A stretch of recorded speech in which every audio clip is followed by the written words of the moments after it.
మహాపరిశుద్ధమైన ప్రేమ నమ్మకమైన మా పరలోకపు తండ్రి, మీ ఘననామకై వందనములు స్తోత్రాలు చెల్లిస్తున్నాం. మీ అపారమైన మీ ప్రేమ చేత కృప చేత మమ్మల్ని త్వరగా కాపాడుతొచ్చిన దేవా మీ స్తోత్రాలు.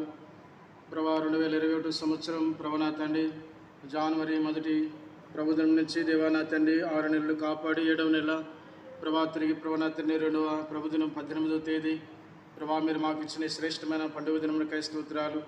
ప్రభా నా తండ్రి వారమంతట్లో పరిచర్యలో సహాయపడుతున్న దేవా మీ స్తోత్రాలు. ప్రభా ఇంతవరకు కాపాడుతున్న దేవా మీ స్తోత్రములు. ఈ కరోనా దినాలలో ప్రభా నా తండ్రి ఇంతవరకు చేసిన ప్రతి మేలులు ఉపకారములు బట్టి మీరు కొనియాడి కీర్తిస్తూ ఆరాధిస్తూ ఘనపరుస్తూ వస్తున్నాం. మా ప్రభా వచ్చిన మీ బిడ్డలకై స్తోత్రాలు. ఇంక రావాల్సిన వారిని సకాలంలో సమకూర్చండి, సహాయం చేయండి. ప్రభా మీ నామునికి మహిమ తెచ్చుకోనండి. పాటల్లో వాక్యములో మా ప్రభా ఆరాధన సమయం తండ్రి మా ప్రభా తండ్రి ముగింపులు మీ స్వాధీనంలో ఉంచుకునండి. ప్రభా నా తండ్రి మీరు మా మధ్య ప్రభువుగా రాజుగా మీరు నడిపించండి. మీ సింహాసనం కుడించండి. నీ తేజ మహిమ ఈ గుడారమంతా నింపండి. ప్రభా సహాయం చేయము.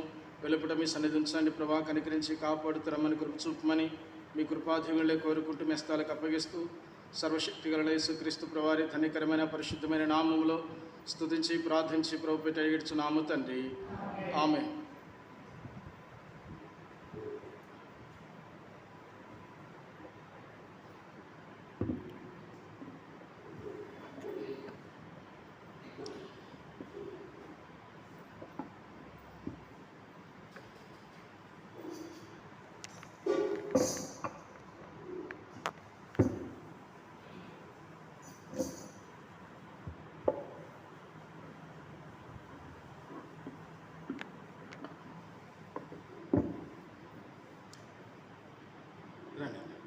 రండి.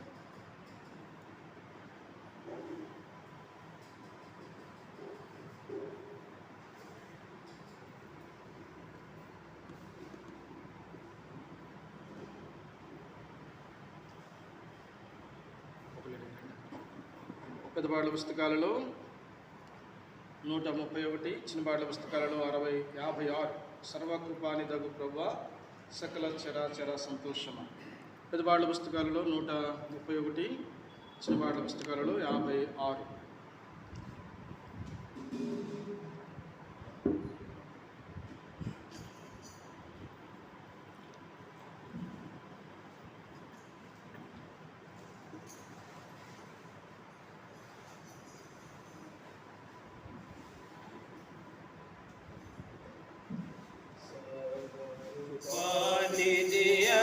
ప్రభువా సకల సరాశర సంతసమా స్తోత్రము చేసి స్తుతించెదము, సంతసముగా నిన్ను పొగడెదము.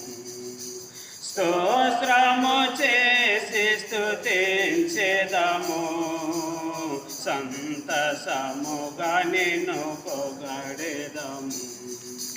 హల్లెలూయా హల్లెలూయా హల్లెలూయా హల్లెలూయా హల్లెలూయా అని పాడెదను, ఆనందముతో సాగెదను, ఆనందముతో సాగెదను.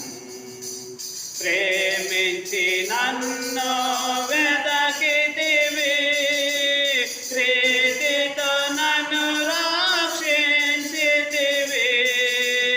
ప్రేమించి నన్ను వెదకితివి, ప్రీతితో నన్ను రక్షించితివి. పరిశుద్ధముగా జీవించుటకై పాపిని నన్ను కరుణించితివి.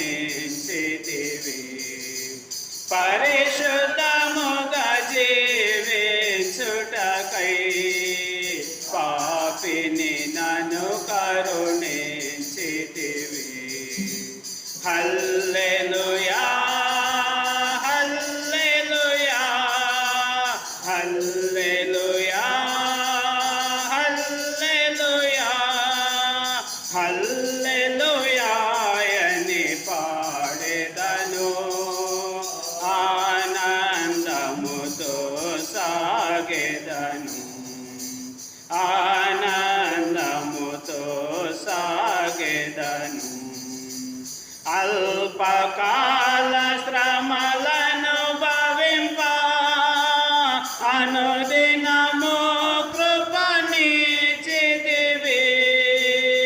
అల్పకాల శ్రమలను భవింప అనుదినము కృపనిచ్చితివి నాదుని అడుగు జాడలలో నడసుటకు నన్ను పిలచితివి నాదుని అడుగు జాడలలో నడసుటకు నన్ను పిలచితివి హల్లెలూయా హల్లెలూయా హల్లెలూయా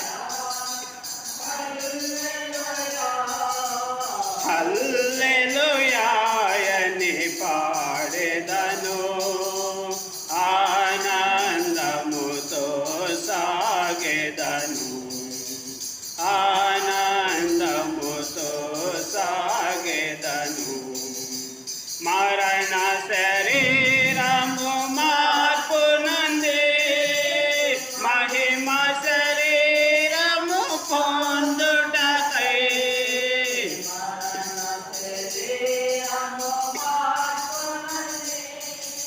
మహిమ శరీరము పొందుటకై మహిమాత్మతో నన్ను నింపితివి మరణ భయములను తీర్చితివి మహిమాత్మతో నన్ను నింపితివి మరణ భయములను తీర్చితివి హల్లెలూయా హల్లెలూయా హల్లెలూయా హల్లెలూయా హల్లెలూయా అని పాడెదము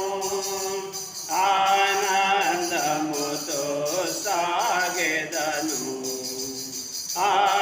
ఆనందముతో సాగెదను భూమి నుండి శ్రేష్ట ఫలముగను దేవునికి నిత్య స్వాస్యముగా భూమి నుండి శ్రేష్ట ఫలముగను దేవునికి నిత్య స్వాస్యముగా భోజనములలో నుండి నన్ను ప్రేమించి క్రయధనమిచ్చితివి భోజనములలో నుండి నన్ను ప్రేమించి క్రయధనమిచ్చితివి హల్లెలూయా హల్లెలూయా హల్లెలూయా హల్లెలూయా హల్లెలూయా అని పాడెదను ఆనందముతో సాగెదను ఆనందముతో ఎవరు పాడని గీతమును యేసుని గూర్చి పాడుటకై ఎవరు పాడని గీతమును యేసుని గూర్చి పాడుటకై హేతువు లేకై ప్రేమించెను యేసుకు నేనేమివ్వగలను హేతువు లేకై ప్రేమించెను యేసుకు నేనేమివ్వగలను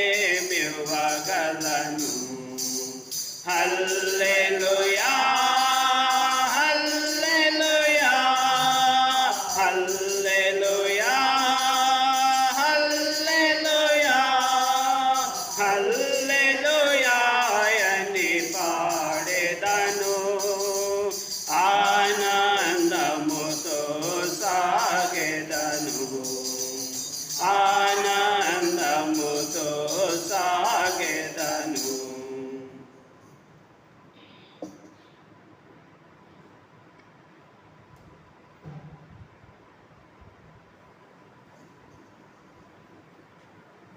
పుస్తకాలలో 47, చిన్నపాట పుస్తకాలలో 12. చిన్నపాట పుస్తకాలలో 47, చిన్నపాట పుస్తకాలలో 12. సమస్త జనులారా మీరు యెహోవాకు స్తుతి గీతము పాడి సంతోషముతో సన్నిధిలో ఉత్సాహించుడి జయమనుచు. సమస్త జనులారా మీరు యెహోవాకు స్తుతి గీతము పాడి తానేయునార్చే మహాకార్యములన్ పాపిని రక్షింపబలియాయన్. తానేయునార్చే మహాకార్యములన్ పాపిని రక్షింపబలియాయన్. శత్రుని రాజ్యము కూలద్రోసెను, శత్రుని రాజ్యము కూలద్రోసెను. స్మరించుడి మీరందరును ఆయనను స్తుతించుడి. సమస్త జనులారా మీరు యెహోవాకు స్తుతి గీతము పాడి జ్ఞాపకముంచుకో ఇశ్రాయేలు విడిపించే ఐగుప్తు నుండి.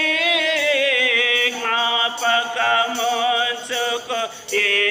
ఇశ్రాయేలు విడిపించే ఐగుప్తు నుండి. 40 సంవత్సరములు నడిపించే కానానును మేము చేర్చుటకు ఆయనను స్తుతించుడి.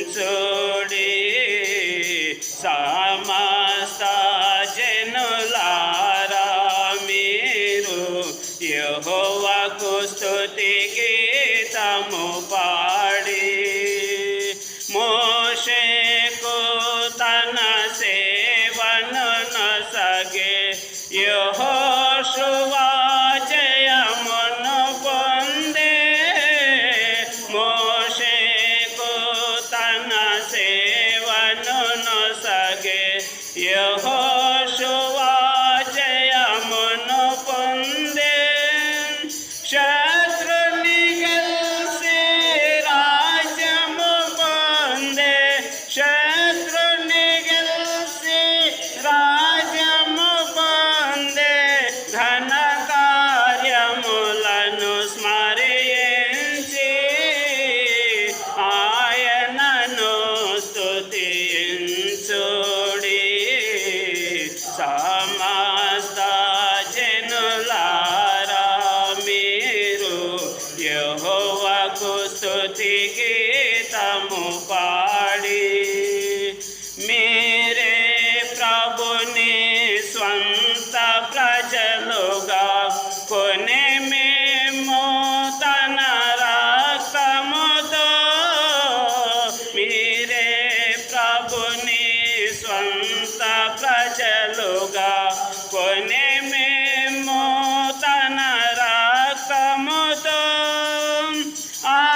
సాగిలపడి ఆయన ఎదుట ఆయనను స్తుతించుడి. సమస్త జనులారా మీరు యెహోవాకు స్తుతి గీతము పాడి సంతోషముతో సన్నిధిలో ఉత్సాహించుడి. జయమనసు సమస్త జనులారా మీరు యెహోవాకు స్తుతి గీతము పాడి.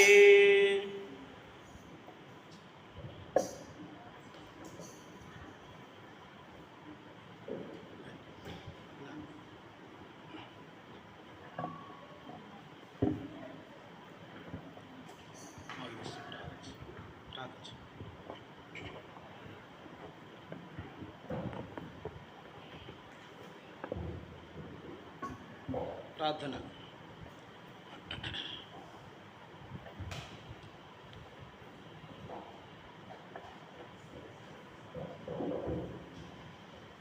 పరిశుద్ధ తండ్రి, ప్రేమ స్వరూపం దేవా, ఈ పరిశుద్ధ నామమునకు వందనములు స్తుతులు చెల్లించుకుంటున్నాం.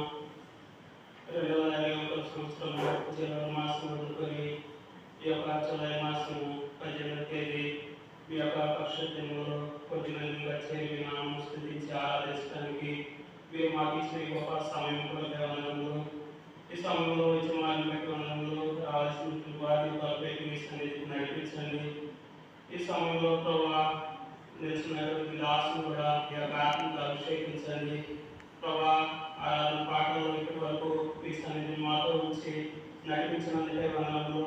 ప్రభావ మీ దాసులు ఆరాధన వర్తమానంపై దేవనైపులుగా మీ దాసులు కూడా మీ యొక్క ఆత్మతో అభిషేకించి మీ శిలువను రూపొందించి ఆరాధనపై నాకు మాకు కావాల్సినటువంటి మీ సంగతులను మీరే బయలుపరచమని ప్రార్థిస్తున్నాం. ఆత్మ సత్యముతో మిమ్మల్ని ఆరాధించేటువంటి ద్వారా నన్ను మమ్మల్ని సిద్ధపరచండి.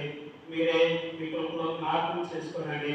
ప్రభావ మీ దాసులు మీ సన్నిధిలో నిలిచినటువంటి సమయం అంతా కూడా దేవుని ఆశ్రయంగా చేయండి.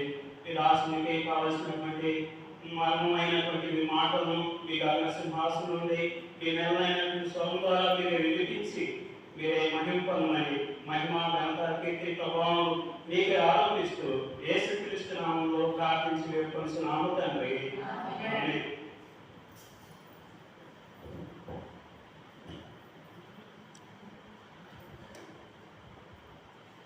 సమయంలో ఆరాధన కొరకై దేవుని యొక్క వాక్య భాగం వింటాం. ముందుగా మనము బైబిల్ పలని పాడుకుంటాం.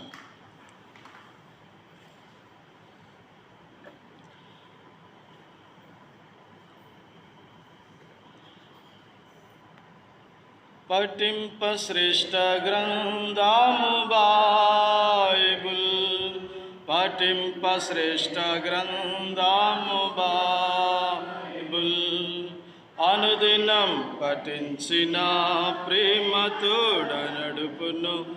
ఓ పఠింప శ్రేష్ఠ గ్రంథం బైబిల్. పరిశుద్ధమైన బైబిల్ గ్రంథంలో నుండి ఆరాధన కొరకై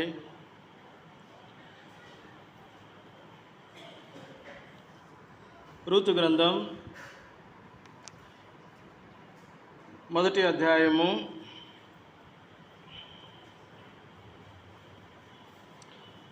10వ వచనం 11, 12 వచనాలను మనం చదువుకుంటాం. 10వ వచనం నేను చదువుతాను, 11వ వచనాన్ని మీరు చదవండి. 12వ వచనము అందరము కలిసి చదువుకుందాం. అందుకు ఆమె సాగిలపడి తల వంచుకొని, ఏమి తెలిసి పరదేశినైన నాయందు లక్ష్యముంచినట్లు నీకు కటాక్షము కలిగను అని చెప్పగా, బోయాజు నీ పెనిమిటి మరణమైన తర్వాత నీవు నీ అత్తకు చేసినదంతయు నాకు తెలిసే ఉండెను. చదవండి 11. రెండో అధ్యాయము రూతు గ్రంథం 2:11 రూతు 2:11.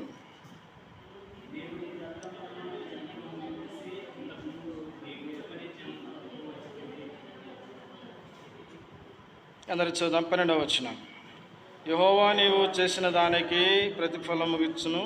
ఇశ్రాయేలు దేవుడైన యెహోవా రెక్కల క్రింద సురక్షితముగా ఉండినట్లు నీవు వచ్చితివి.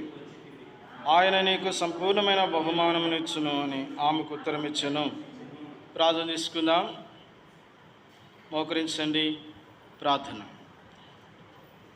మహాపరిశుద్ధమైన ప్రేమ నమ్మకం మా పరలోకపు తండ్రి, మీ గణనామక వందనములు స్తోత్రాలు చెల్లిస్తున్నాం. ఈ సమయంలో చదివిన వాక్య భాగమును నన్ను మీకు అప్పగిస్తూ వస్తున్నాం. ప్రభా సహాయపడము, కొద్ది మాటలు దయచేయండి. దేవా ఖాళీ హృదయములతో వచ్చినాం. నా తండ్రి యోగ్యముగా మిమ్మల్ని ఆరాధించుటకు సహాయపడుతారండి. ప్రభా కనికరించి మీరు కృప చూపమని మీ కృపాదేవులే కోరుకుంటూ నీ యొక్క సహాయమును మా పురుణ తండ్రి మీ పరిశుద్ధాత్మ నడిపింపును దయచేయమని సర్వశక్తి గల యేసుక్రీస్తు వారి నామములో ప్రార్థన చేస్తూ ప్రభుపేట ఏడ్చున్నాను తండ్రి. ఆమేన్. రూతు గ్రంథం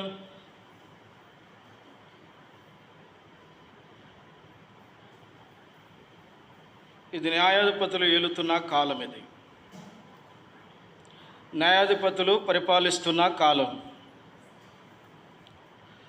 ఆ కాలంలో ఒక కుటుంబం ఉంది. ఆ కుటుంబం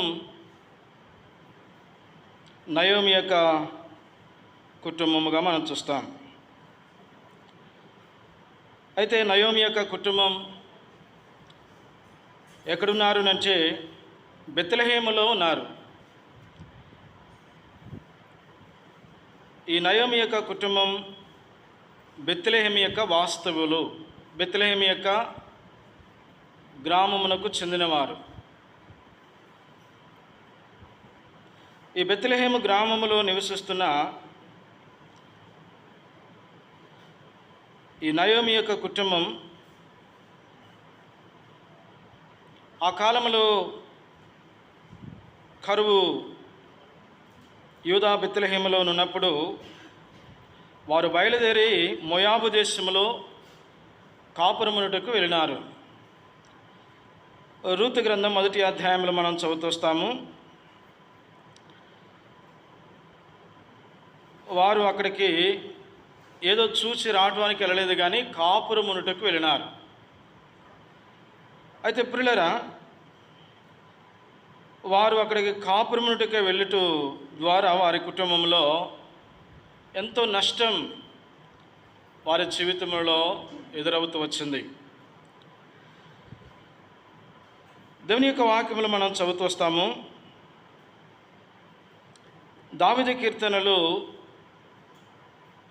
119వ అధ్యాయము, దావీదు కీర్తనలు 119వ అధ్యాయము గమనించండి. ఒక మాట మనం చదువుతూ వస్తే 21వ అధ్యాయం వచనమును చదువుతాం. దావీదు కీర్తనలు 119, 21వ వచనం చదవండి.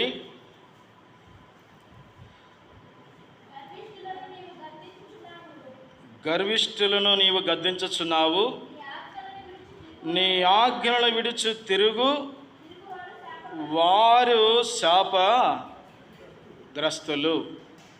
నీ ఆజ్ఞ విడిచి తిరుగువారు శాపగ్రస్తులు. దేవుని ఆజ్ఞను విడిచి తిరిగే ప్రతి ఒక్కరూ శాపగ్రస్తులే. చాలాసార్లు దేవుని ఆజ్ఞకు లోబడరు, దేవుని ఆజ్ఞకు విధేయులు కారు, దేవుని మాటను వినరు, దేవుని మాటకు విధేయత చూపించరు. ప్రియులారా, వారి యొక్క జీవితం ఎంత భయంకరంగా ఉంటుందో అంటే ఈ నయోమి యొక్క కుటుంబాన్ని మనం చూస్తుంటే అర్థమవుతుంది. ఇలాంటి యొక్క కుటుంబం, శాపగ్రస్తులైన ఈ కుటుంబము, దేవుడు మరలా ఏం చేస్తున్నాడు? రూతు గ్రంథం 1వ అధ్యాయము 6వ వచనం. రూతు గ్రంథం 1వ అధ్యాయం 6వ వచనం. వారికి ఆహారం ఇచ్చుటకు యెహోవా తన ప్రజలను దర్శించనని ఆమె మోయాబు దేశంలో వినును గనుక మోయాబు విడిచి వెళ్ళుటకు, మోయాబును విడిచి వెళ్ళుటకు. ప్రియులారా, దేవుని యొక్క వాక్యం ఇక్కడ మనం చూస్తూ వస్తున్నాం. ఎవరెవరు వెళ్ళినారు అంటే అక్కడ అప్పటికే తన యొక్క 3 కుమారులకి పెళ్లిళ్ళు చేసింది.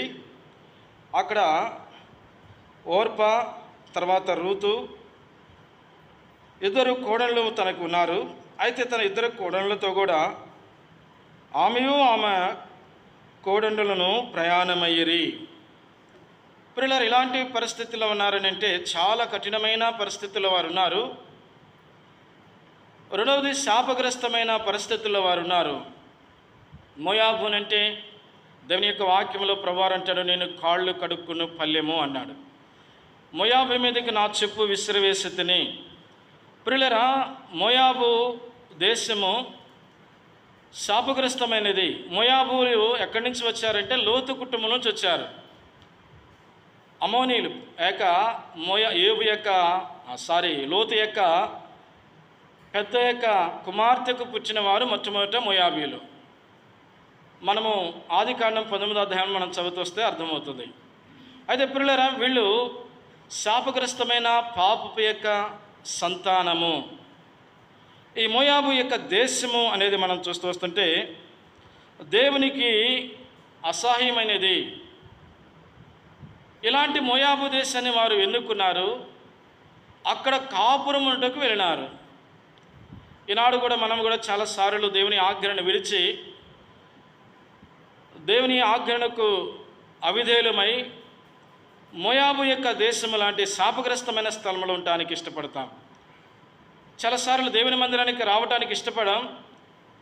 లోకములో ముసలమ్మ ముచ్చట్లకు, లోకములో ఆటపాటలకు, లోకములో ఉన్న యొక్క వాటికి మనం ఎక్కువ సమయం ఇస్తాం. లోకములో గడపటానికి ఎక్కువగా మనం ఆశించేవారుగా ఉంటాం.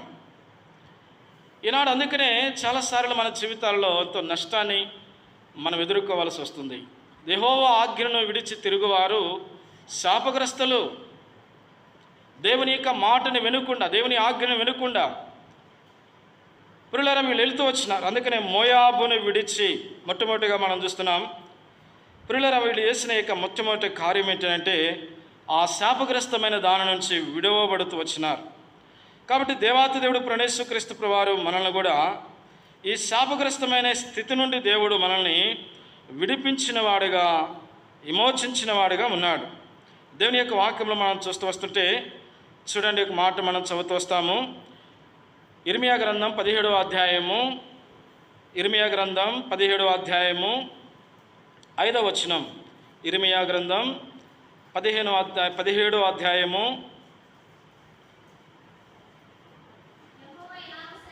యెహోవా ఇలాగు సెలవిచ్చుచున్నాడు, నరులను ఆశ్రయించి శరీరులను తమకు ఆధారముగా చేసుకునేవారు తమ హృదయమును యెహోవా మీద నుండి తొలగించుకున్నవాడు. ప్రియులారా, వీళ్ళు ఎక్కడ నుంచి? బెత్లెహేము అంటే రొట్టెల విల్లు. బెత్లెహేములో సింహాసనం ఉంది, బెత్లెహేములో ధర్మశాస్త్రం ఉంది, బెత్లెహేములో రాజు ఉన్నాడు, బెత్లెహేములో న్యాయ పరిపాలన ఉంది, బెత్లెహేములో తీర్పులు ఉన్నాయి, బెత్లెహేములో సమాధానం ఉంది, బెత్లెహేములో సమృద్ధి ఉంది, బెత్లెహేములో ఆశీర్వాదం ఉంది. అయితే వీళ్ళు బెత్లెహేముని విడిచి వెళ్ళినారు. అనేకసార్లు మన జీవితాల్లో కూడా రక్షింపబడక మునుపు మనము కూడా ఒకప్పుడు ఎలాంటి వారమంటే నయము వలె మనము కూడా శాపగ్రస్తమైన పరిస్థితుల్లో ఉన్నవారం. అందుకని దేవుని యొక్క వాక్యంలో మనం చూస్తున్నాము, అనేకసార్లు మనము కూడా యెహోవా మీద నుండి మన హృదయాన్ని తొలగించుకున్న వారము. దేవుని యొక్క వాక్యంలో మనం చదువుతూ వచ్చినాము.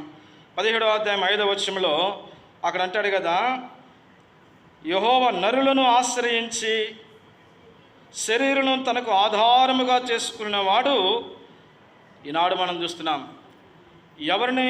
ఇక్కడ మనం చూస్తున్న నయోమి యొక్క కుటుంబం అంటే నరులను ఆశ్రయించినారు, మోయాబును ఆశ్రయించినారు. శరీరులను తనకు ఆధారముగా, శరీరము ఏంటంటే ఒక పూట లేకపోతే చనిపోతామేమో, కాబట్టి ఇక్కడ కరువుగా ఉంది, బెత్లెహేము విడిచిపెడదాం, మోయాబు పోదాం. చాలాసార్లు మనము కూడా సమృద్ధిని విడిచిపెడతాం, దేవునింటిని విడిచిపెడతాం. అనేక సార్లు మనము కూడా ఆ లోకాన్ని మనము ఆశించే వారముగా వచ్చినాం. దేవుని యొక్క వాక్యములు ఇక్కడ చూస్తున్నాము. అనేక ప్రయోగం మనము కూడా శరీరులను ఆశ్రయించిన వారము. అంతేకాదు ప్రియులారా, మనము నరులను ఆశ్రయించిన వారము, శరీర సంబంధమైన యొక్క మరి కార్యములను మనం ఆధారం చేసుకుంటూ వచ్చేవారు. ఒకప్పుడు మనము కూడా ఇలాంటి వారమే. అందుకని ఇక్కడ అన్నాడు కదా, యెహోవా అలాంటి వారు తన హృదయమును యెహోవా మీద నుండి తొలగించుకును వాడు శాపగ్రస్తుడు. ఒకప్పుడు మనం ఇలాంటి పరిస్థితుల్లో ఈ మోయాబు యొక్క జీవితంలో వీళ్ళు కూడా ఇలాంటి పరిస్థితుల్లో వీళ్ళని దేవుడు ఏం చేస్తూ వచ్చినా అంటే మోయాబుని విడిచి వెళ్ళాను. ఈనాడు మనం చూస్తూ వస్తున్నాం. మొట్టమొదటిగా ఎందుకు వారు తల వంచి, ఆ రూతు తల వంచి ప్రభుకు సాష్టాంగ పడుతూ వచ్చింది. దేవుని యొక్క వాక్యం మనం చదువుతూ వచ్చినాము. ఆ రూతు ఏం చేస్తూ వచ్చిందంటే సాగిలపడి రూతు సాగిలపడుతూ వచ్చింది. ప్రియులారా, ఎందుకు సాగిలపడుతూ వచ్చిందంటే అక్కడ అంటున్నారు కదా 10వ వచనంలో 2వ అధ్యాయం రూతు గ్రంథం 2వ అధ్యాయం 10వ వచనంలో అందుకు ఆమె సాగిలపడి తల వంచుకొని ఏమి తెలిసి అంటుంది. కనుక ప్రియులారా, ఇక్కడ మనం చూస్తున్నాము ఏమంటుంది ఏమంటే ఆమె సాగిలపడింది మొదటిగా. రెండవది తల వంచింది. కనుక ఆమె ఎందుకు ఇక సాగిలపడుతూ వచ్చింది? తల వంచి ప్రభుకు నమస్కారం చేస్తూ ప్రభును స్తుతిస్తుంది. ప్రియులారా, ఇక్కడ మనం చూస్తూ వస్తున్నాము. ఇక్కడ అంటుంది కదా, ఏమి తెలిసి పరదేశినైన నాయందు లక్ష్యం ఉంచినావు, నీ కటాక్షం నా మీదకి వచ్చింది. కనుక ఇక్కడ మనం చూస్తూ వస్తుంటే ఏమి తెలిసి బోయాజు విషయంలో అక్కడ మనం చదువుతూ వస్తున్నాము. అయితే బోయాజు ఒక మాట అంటాడు. ఇక్కడ మనము మన ప్రభువైన యేసుక్రీస్తు ప్రభువారు మనకు పరమ బోయాజు. ప్రియులారా, ఇక్కడ మనం చూస్తూ వస్తుంటే రూతు గ్రంథంలో మనం చదువుతూ వచ్చినప్పుడు ఎవరు అంటే బోయాజు మనకు ప్రభువైన యేసుక్రీస్తు ప్రభువారికి సాదృశ్యంగా మనం చూడగలం. ఈ బోయాజు ఏమంటున్నాడంటే ఆమెను గురించి మాట్లాడుతున్నాడు. అయితే ఇక్కడ అంటుంది కదా, బోయాజు దగ్గరికి వచ్చి అంటుంది ఏమి తెలిసి, ఆ సాగిలపడి తల వంచుకుని ఏమి తెలిసి నాయందు. ఈనాడు ప్రియులారా, దేవుడు మన యందు లక్ష్యం ఉంచటానికి, దేవుడు మన యందు కృప చూపటానికి మన ఏమి తెలిసి ప్రియులారా దేవుని యొక్క వాక్యం మనం చూస్తాం.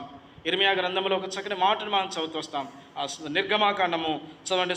నిర్గమాకాండములో 2వ అధ్యాయంలో ఒక మాటను మనం చదువుతూ వస్తే ఇశ్రాయేలు యొక్క ప్రజల విషయంలో మాటను మనం చదువుతాం. నిర్గమాకాండము 2వ అధ్యాయము చదువుదాం ఒక మాటను. 23, 24, 25 వచనాలు. అయితే 24, 25 చదువుతాం. కాగా యెహోవా చూడండి, వారు మూలుగును విని అబ్రహాము ఇస్సాకు యాకోబులతో తాను చేసిన నిబంధనను జ్ఞాపకం చేసుకును. దేవుడు ఇశ్రాయేలును చూచెను, వారి యందు లక్ష్యముంచెను. ప్రియులారా, వారు ఎట్టి పనులు చేస్తూ వస్తున్నారు, నిట్టూర్పులు విడుస్తున్నారు. కాబట్టి ఇలాంటి ఎట్టి పనులలో వారు నిట్టూర్పులు విడుస్తూ వారు దేవునికి మొరపెడుతూ వచ్చినప్పుడు, అయితే ప్రియులారా, ఇక్కడ నయోమి విషయంలో మనం చూస్తున్నాం. దేవుడు నయోమి యొక్క కుటుంబాన్ని దర్శించినట్టుగా రూతు గ్రంథం 1వ అధ్యాయం 6వ వచనంలో యెహోవా తన ప్రజలను దర్శించెనని, యెహోవా తన ప్రజలను దర్శిస్తున్నాడని, దేవుడు తన ప్రజలను దర్శించినాడని నయోమి తెలుసుకొని ఏమి చేస్తూ వచ్చిందంటే మోయాబును విడిచిపెట్టింది. ఒకప్పుడు మనము కూడా ఈ యొక్క లోకముల శాపాన్ని మనం ఆశ్రయించిన వారం, ఇలాంటి యొక్క శాపగ్రస్తమైన జీవితం కలిగిన వారం.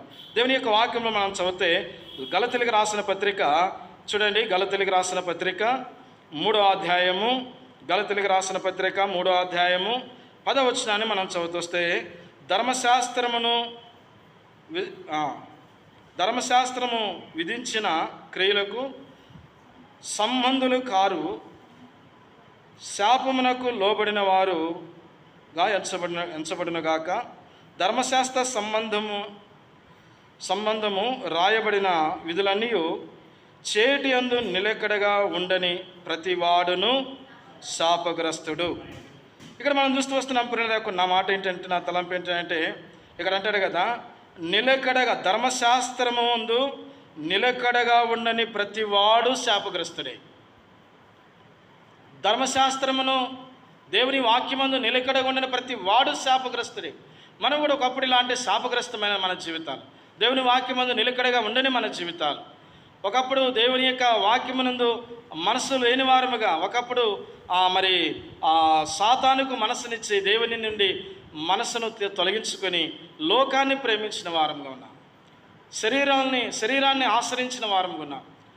కనుక ప్రియులారా, నరులను ఆశ్రయించిన వారం, శరీరాన్ని ఆధారముగా చేసుకున్న దౌర్భాగ్యులమైన మనలను దేవాతి దేవుడు ప్రభువైన యేసుక్రీస్తు ప్రభువారు ఆ నయోమిని, ఆ కుటుంబాన్ని ఎట్లా తన ప్రజలను దర్శించినాడు, నిన్ను నన్ను ప్రభువైన యేసుక్రీస్తు ప్రభువారు దర్శించి మన కొరకై ఈ లోకానికి వచ్చి ఆ ప్రభువైన యేసుక్రీస్తు ప్రభువారు గలతీయులకు రాసిన పత్రిక 3వ అధ్యాయము 14-15 వచనాల్లో మనం చదువుతూ వస్తుంటే, ప్రియులారా, మన కొరకై ఆయన శాపగ్రాహి అయినాడు. మన కోసము ఆయన శాపగ్రాహి అవుతూ వచ్చినాడు.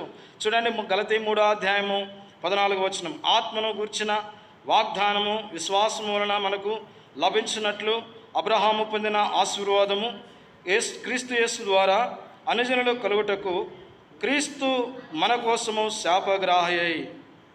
ప్రియులారా, మనం చూస్తూ వస్తున్నాము, మ్రాని మీద వ్రేలాడెను. ఆ ప్రభువైన యేసుక్రీస్తు ప్రభువారు శాపగ్రస్తులమైన మన జీవితంలో, ఆ ప్రభువైన యేసుక్రీస్తు ప్రభువు విడిచి ఆజ్ఞను విడిచి మనష్టానుసారంగా జీవిస్తున్న శాపగ్రస్తమైన మన జీవితాల్లో ఆ ప్రభువైన యేసుక్రీస్తు ప్రభువారు మన శాపమును తాను భరించాడు, మనకు విడుదల దేవుడు అనుగ్రహిస్తూ వచ్చినాడు. ఇది అందుకనే రూతు తల వంచి సాగిలపడి ఏం చేస్తూ వచ్చినట్టండి, తల వచ్చింది. కనుక ప్రియులరా, అక్కడ అంటుంది కదా, ఏమి తెలిసి. ఈనాడు ప్రియులరా, ఏమి తెలిసి ఈనాడు మనందు ఏముంది? మన యందు వాస్తవానికి ఆరాధించుటకు మనం యోగ్యులము కూడా కాదు. ఏమి చూసి మనల్ని రక్షించాడు? ఏమి చూసి మన కొరకు ఈ లోకానికి వచ్చాడు?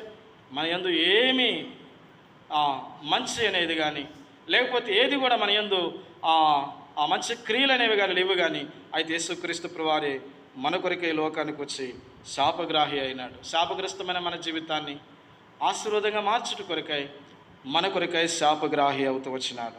అందుకని నయము యొక్క జీవితంలో మోయాబును విడిచి వారు వెళుతూ వచ్చినారు. ప్రియులారా, ఒకప్పుడు మనము కూడా ఈ యొక్క శాపగ్రస్తమైన దాన్ని విడిచి దేవుని యొద్దకు రావడం ద్వారా దేవాతి దేవుడు ప్రభువైన యేసుక్రీస్తు ప్రభువారు గొప్ప రక్షణ దేవుడు మనకు అనుగ్రహిస్తూ వచ్చినాడు.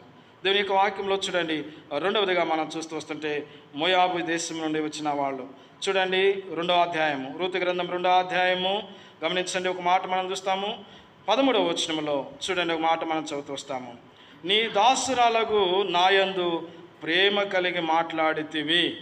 గమనించండి, ఇక్కడ మనం చూస్తూ వస్తున్నాము, ఏమంటుంది ఇక్కడ అనంటే, నీ దాసురాలనైనా నాయందు ప్రేమ కలిగి మాట్లాడితివి. కనుక ప్రియులారా, ఇక్కడ మనం చూస్తున్నాం రెండోదిగా మోయాబు దేశం నుంచి వచ్చిన ఆ నయోమి, ఆ రూతు విషయంలో దేవాతి దేవుడు ప్రభువైన యేసుక్రీస్తు, లేకపోతే ఆ బోయాసు విషయంలో మనం చూస్తూ వస్తున్నాం. ఏమంటున్నా అంటే, నాయందు ఏం చేస్తున్నామంట, నాయందు ప్రేమ కలిగి మాట్లాడితివి. ఇక్కడ అంటాడు కదా, నీ దాసురాలనగు. ఒకప్పుడు ఆయన దాసులము కాము, దాసురాండ్లము కాదు, నీ దాసురాలనగు అంటాడు.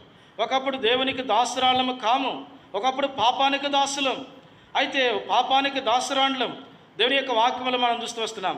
అయితే పాపము నుండి దేవుడు విడిపించాడు కాబట్టి దేవునికి మనము స్తోత్రం అని చెప్పాలి. రోమాపత్రిక 6వ అధ్యాయంలో ఆ మాట మనం చదువుతూ వస్తాము.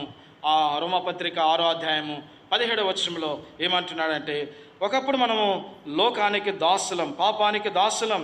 అయితే దేవుడు ప్రభువైన యేసుక్రీస్తు ప్రభువారు ఆయన దాసులుగా, ఆయన దాసురాండ్లుగా దేవుడు మనల్ని ఏర్పరచుకుంటూ వచ్చినాడు. దేవుని యొక్క వాక్యంలో చూడండి, ఒక మాట 6వ అధ్యాయము చూడండి, మాట మనం చదువుతాం 17వ వచనంలో, మీరు పాపమునకు దాసులై ఉంటిని కానీ ఏ ఉపదేశమునకు క్రమమునకు మీరు అప్పగింపబడితరో దానికే హృదయపూర్వకముగా లోబడితిరి. 18వ వచనం, పాపము నుండి విమోచింపబడి నీతికి దాసులైతిరి గనక ఇందుకు దేవునికి స్తోత్రం. కాబట్టి ఇక్కడ మనం చూస్తున్నాము, నీ దాసురాలునైన నాయందు ప్రేమ కలిగి. ఏమి కలిగి ఉన్నాయంట? ప్రేమ కలిగి ఉన్నాయంట. ఎవరు ఏమంటే నోయమి, మోయాబు యొక్క రూతు ఎవరినంటే మోయాబు దేశమునకు సంబంధించింది. శాపగ్రస్తమైన పట్టణానికి, దేశానికి సంబంధించిన ఈ రూతు విషయంలో మనం చూస్తూ వస్తుంటే ఏం చేస్తూ వచ్చినా అంట, శాపగ్రస్తమైన జీవితం నుండి విడిపించినాడు. రెండవదిగా మనం చూస్తూ వస్తున్నాము, మరి ప్రేమ కలిగి మాట్లాడట. యేసుక్రీస్తు ప్రభువారు నిజమే, రోమాపత్రిక 5వ అధ్యాయము మనము చదువుతూ వస్తే చూడండి, రోమాపత్రిక 5వ అధ్యాయంలో మనం చదివితే 8వ వచనంలో, అయితే దేవుడు మన ఎడల తన ప్రేమను ఎల్లడి పరచుచున్నాడు, ఇట్లనగా మనం ఇంకను పాపులమై ఉండగా క్రీస్తు మన కొరకై చనిపోయాడు. ప్రియులారా, మనం చూస్తున్నాం, అయితే దేవుడు మన ఎడల ఏం చూపిస్తున్నా అంట? ప్రేమ. రూతు ఎడల బోయాసు కూడా ఏం చూపిస్తున్నా అంటే ప్రేమ. ఇది యేసుక్రీస్తు ప్రభువారు నీ ఎడల నా ఎడల చూపించిన ప్రేమ. రెండవదిగా మనం చూస్తున్నాం. రండి, మూడవదిగా మనం చూస్తూ వస్తుంటే, మూడవదిగా చూడండి, ఒక మాట మనం చూస్తాము. రూతు గ్రంథం 3వ అధ్యాయము 12వ వచనం. నేను నిన్ను వాడను, మాట వాస్తవమే. నేను నిన్ను విడిపించగలవాడనని మాట వాస్తవమే. అవును, ఆ ప్రభువు యేసుక్రీస్తు వారికి గుర్తు ఉన్నాం. బోయాజు విషయంలో మనం చూస్తున్నాం. నయోమి అంటుంది, రండి 2వ అధ్యాయం 20వ వచనంలో నయోమి అంటుంది కదా, ఆ మనుష్యుడు మనకు సమీప బంధువుడు, అతడు మనల్ని విడిపింపగల వారిలో ఒకడు. అవును, ఆ ప్రభువు యేసుక్రీస్తు వారు మనల్ని విడిపించు వారిలో గలవాడు, మనల్ని విడిపించేవాడు. అక్కడ మనం చూస్తూ వస్తున్నాం కదా, ఈ మాట మనం చదువుతుంటే 3వ అధ్యాయము 13, 12వ వచనంలో నేను నిన్ను విడిపింపగలవాడను, ఆ మాట వాస్తవమే. అవును, ఆ బోయాజు ఎలాగా ఆ రూతు యొక్క నయోమి యొక్క పొలమును లేకపోతే వారికి సంబంధించిన ఆస్తిని విడిపించుటకు ఆ బోయాజు ఎలాగా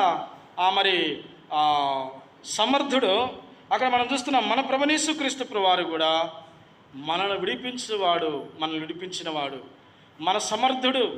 కాబట్టి దేవుని యొక్క వాక్యాలు మనం చూస్తున్నాము. దేని నుండి విడిపించినాడు? కాబట్టి ఇప్పుడు దేవుని యొక్క వాక్యంలో ఎబ్రిలకు రాసిన పత్రిక 2వ అధ్యాయము 14వ వచనం, ఎబ్రిలకు రాసిన పత్రిక 2వ అధ్యాయము 14, 15 వచనాలు మనం చదువుతూ వస్తుంటే రండి.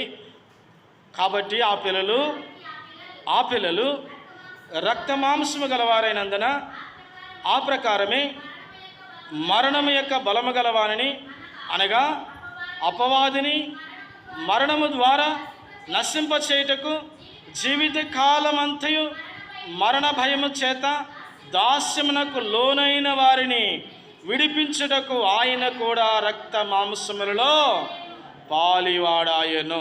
ఆయన కూడా రక్త మాంసములలో పాలివాడాయి. ఎందుకు ఆయన రక్త మాంసంలో పాలివాడు? ఈనాడు నిన్ను నన్ను విడిపించడానికి కొరకై యేసుక్రీస్తు ప్రభువారు ఆయన కూడా రక్త మాంసంలో పాలు. ఒకప్పుడు మనము కూడా సాతాను యొక్క బంధకములున్న వారము, బంధించబడిన వారము. కాబట్టి ప్రియులారా, దేవాతి దేవుడు దేవుని యొక్క స్వాస్థ్యాన్ని పొందకుండా, దేవుని రాజ్యమును మనం స్వతంత్రించుకోకుండా సాతాను మనల్ని కూడా ఏం చేసిందంటే సాతాను యొక్క బంధకంలో బంధించబడిన వారు. కాబట్టి దేవుని యొక్క వాక్యములు అక్కడ మనం చూస్తుంటే అపోస్తలుడైన పౌలు ఆ పత్రిక రాస్తూ ఎబ్రీయులకు ఆ సంఘమునకు ఆ పత్రిక రాస్తూ ఒక మాట అంటాడు పౌలు గారు.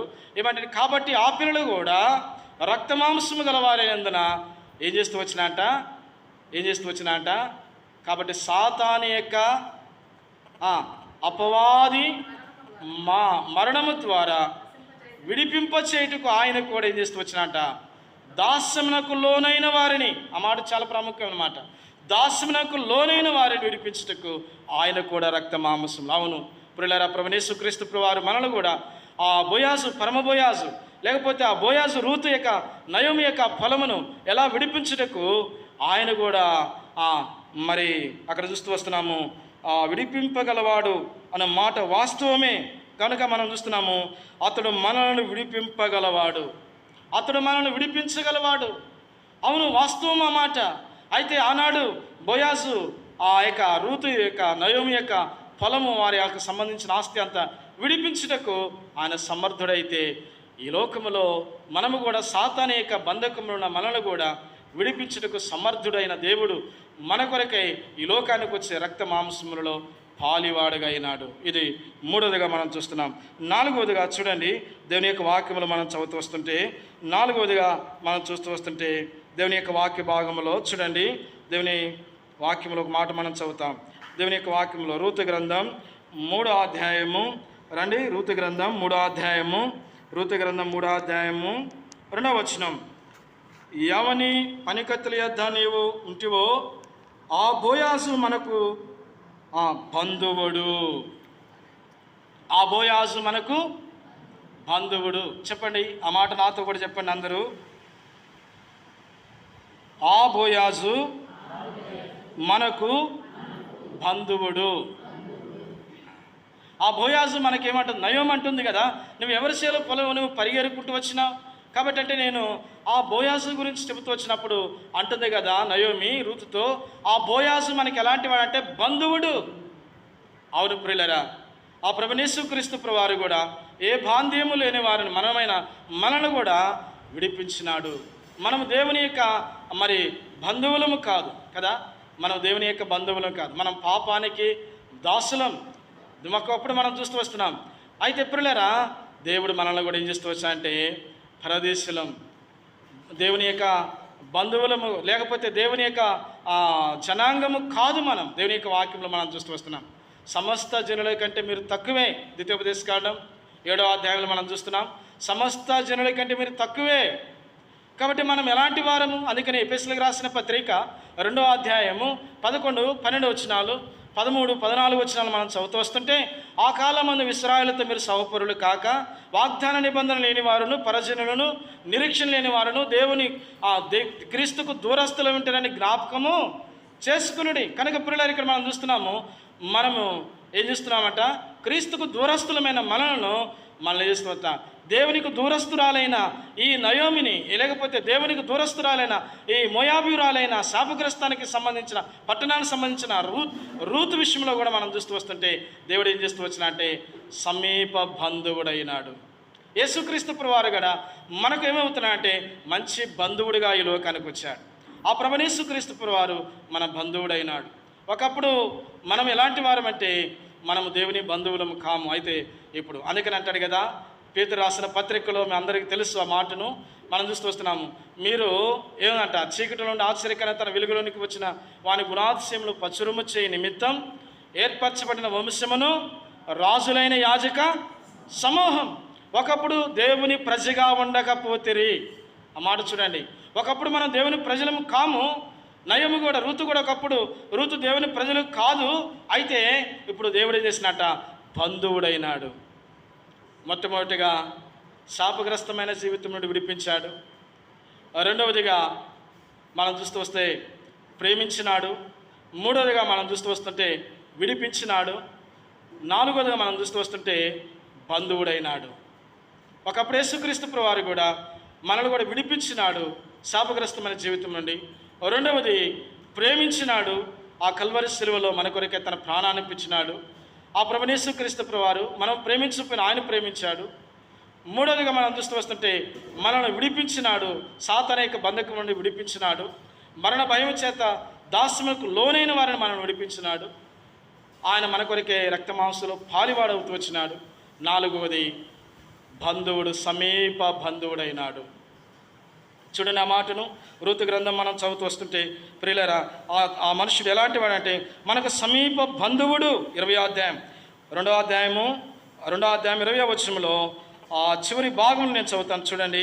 ఆ లైన్లో నయోమి, ఆ మనుషుడు మనకు సమీప బంధువుడు.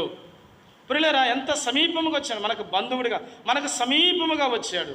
ఆ కల్వరి శిలువలో మన కొరకే వ్రేలాడుతూ వచ్చినాడు, మన కొరకే రక్తమంతా దారులుగా చిందించినాడు. కాబట్టి నాలుగవది మనం చూస్తున్నాం, మనకు బంధువుడైనాడు. ఒకప్పుడు మనం వాగ్దాన నిబంధన లేని మనకు, పరజనుల మనకు, దూరస్తులైన మనకు ఆ ప్రభువైన యేసుక్రీస్తు ప్రభువారు మనకు బంధువుడుగా ఈ లోకంలో.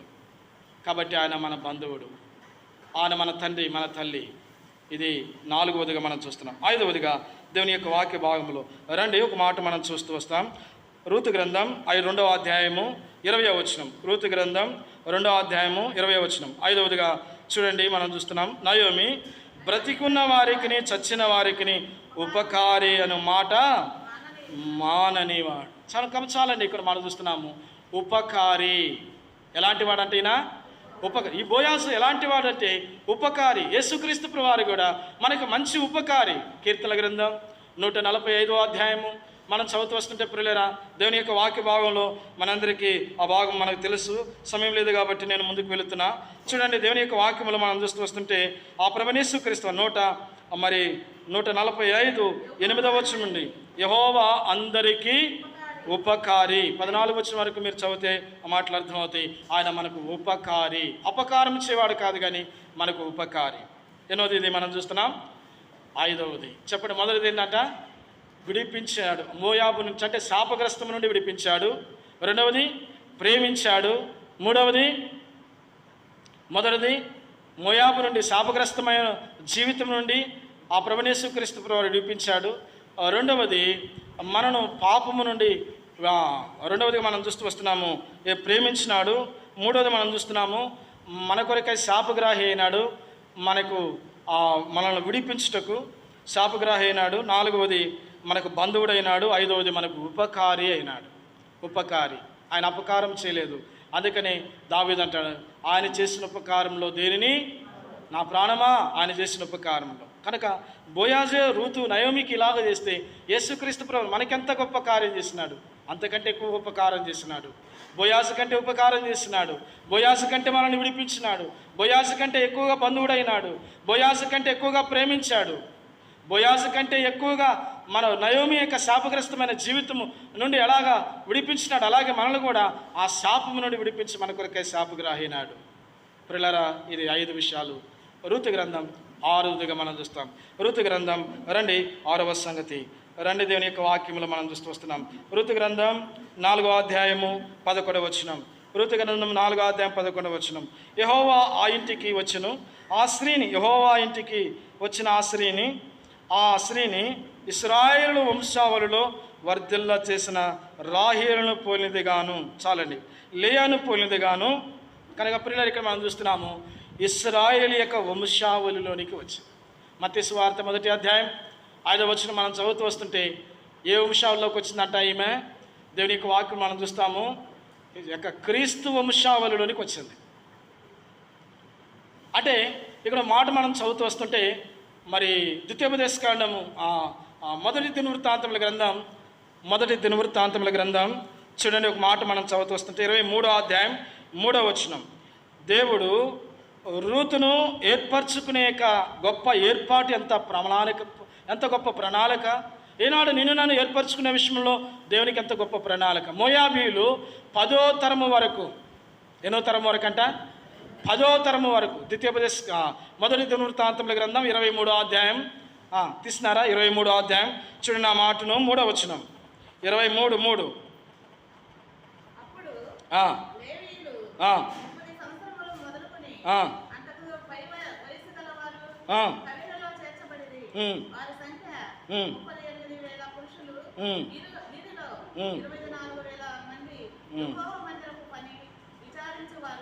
కనుక ప్రియులారా, ఇక్కడ మనం చూస్తున్నాము ఎలాంటి వారునంటే యేసుక్రీస్తు ప్రభువారి యొక్క వంశావళిలోనికి రావటము కూడా ఏమాత్రం 10వ తరము వరకు. ఆ మాట చూడండి దీని యొక్క వాక్య భాగములో దినవృత్తాంతముల గ్రంథం ఆ మాట మనం చూడండి. ఒక మాట మనం చూస్తూ వస్తుంటే ఎన్నో తరము వరకు రాకూడదంటే వీళ్ళు 10వ తరము వరకు కూడా వీళ్ళు చేర్చబడకూడదంట. 10వ తరము వరకు కూడా వీళ్ళు రాకూడదంట. దినవృత్తాంతముల గ్రంథము ఆ మాటను చూడండి. మాట మొదటి దినవృత్తాంతముల గ్రంథము లేదా 2వ దినవృత్తాంతంలో చూడండి ఆ మాటను. వారు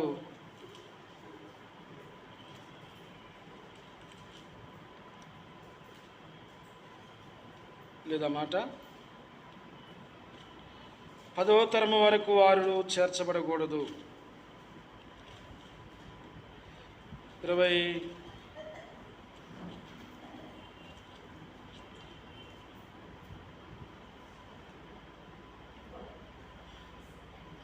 దినవృత్తాంతముల గ్రంథమా చూడండి ఆ మాటను. 23వ అధ్యాయము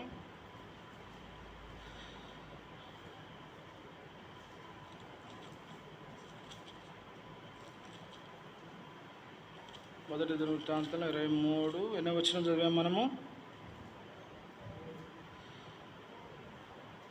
23:10 చదివాం కదా.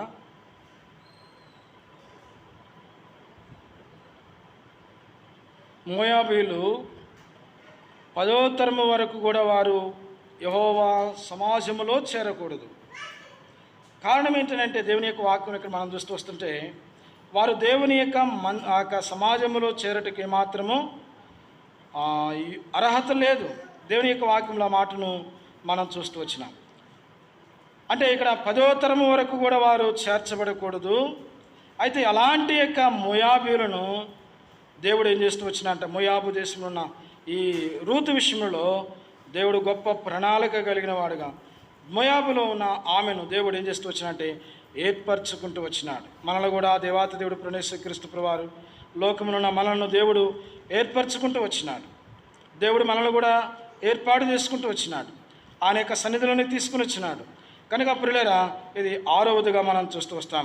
మోయాబీలను ఆ రూతు ఎలాగ దేవుడు ఆ మోయాబురాలైన రూతును వంశావళిలోనికి క్రీస్తు వంశావళిలో తీసుకొచ్చాడు. నిన్ను నన్ను కూడా లోకంలో ఉన్న మనలను, శాపగ్రస్తమైన జీవితంలో మనలను దేవుడు క్రీస్తు యొక్క వంశావళిలోనికి దేవుడు తీసుకుని వచ్చినాడు. తర్వాత మనం చూస్తాం 7వదిగా రూతు గ్రంథం. చూడండి, ఒక మాట మనం చదువుతూ వస్తే రూతు గ్రంథము 2వ అధ్యాయము. రూతు గ్రంథము 2వ అధ్యాయము చూడండి, 7వదిగా మనం చూస్తూ వస్తుంటే 14వ వచనం. రూతు గ్రంథము 2వ అధ్యాయం 14వ వచనం. బోయాజు భోజన కాలమున నీవిక్కడికి వచ్చి భోజనము చేసి చాలండి.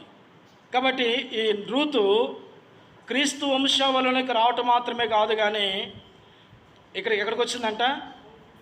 బోయాజు యొక్క బల్ల దగ్గర, అంటే యేసుక్రీస్తు ప్రభువారు. ఈనాడు నీవు నేను నన్ను కూడా ఆ ప్రభువైన యేసుక్రీస్తు ప్రభువారు ఎక్కడ తీసుకొచ్చిన అంటే క్రీస్తు యొక్క భోజనపు బల్ల, దేవుని యొక్క భోజనపు యొక్క బల్ల దగ్గరికి తీసుకుని వచ్చినాడు. అందుకనే దేవుని యొక్క వాక్యంలో మనం చదువుతూ వస్తాం, నీ భోజనపు బల్ల చుట్టూ ఒలీవ మొక్కల వలె. కనుక ప్రియులారా, ఈనాడు ఆ ప్రభువైన యేసుక్రీస్తు ప్రభువారు ఆయన భోజనపు బల్ల చుట్టూ ఒలీవ మొక్కలుగా దేవుడు ఏర్పరచుకుంటాడు. కనుక మనం చూస్తున్నాం 7 విషయాలు నేను జ్ఞాపకం చేస్తూ వచ్చినాను. మొదటిది, మోయాబు నుండి అంటే శాపగ్రస్తము నుండి విడిపించాడు. శాపగ్రస్తమైన జీవితం నుండి, వారు శపింపబడిన పరిస్థితుల నుండి యేసుక్రీస్తు ప్రభువారు ఆ శాపమును తాను భరించినాడు, ఆ శాపం నుండి విడిపించినాడు. ప్రియులారా, అంతేకాకుండా మనం 2వదిగా మనం చూస్తూ వస్తున్నాము, ప్రేమించినాడు. 3వదిగా మనం చూస్తూ వస్తున్నాము, వారు విడిపించుటకు సమర్థుడైన వాడుగా యేసుక్రీస్తు ప్రభువారు విడిపించిన ఆ బోయాజు వారిని విడిపించినాడు. యేసు ప్రభువారు కూడా మనల్ని కూడా ఆ శాపము నుండి, ఆ దాసత్వం నుండి విడిపించినాడు. ఇలాగనే 4వది మనకు సమీప బంధువుడైనాడు. అంతేకాకుండా 5వది ఉపకారి, ఆయన మనకు ఉపకారం చేస్తున్నాడు. అలాగా 6వది ప్రభువైన యేసుక్రీస్తు ప్రభువారు మనను ఎలాగా క్రీస్తు యొక్క వంశావళిలోనికి దేవుడు ఏర్పరచుకున్నాడు, అలాగే నిన్ను నన్ను కూడా మరి యేసుక్రీస్తు ప్రభువారి యొక్క వంశావళిలోనికి తీసుకుని వచ్చినాడు,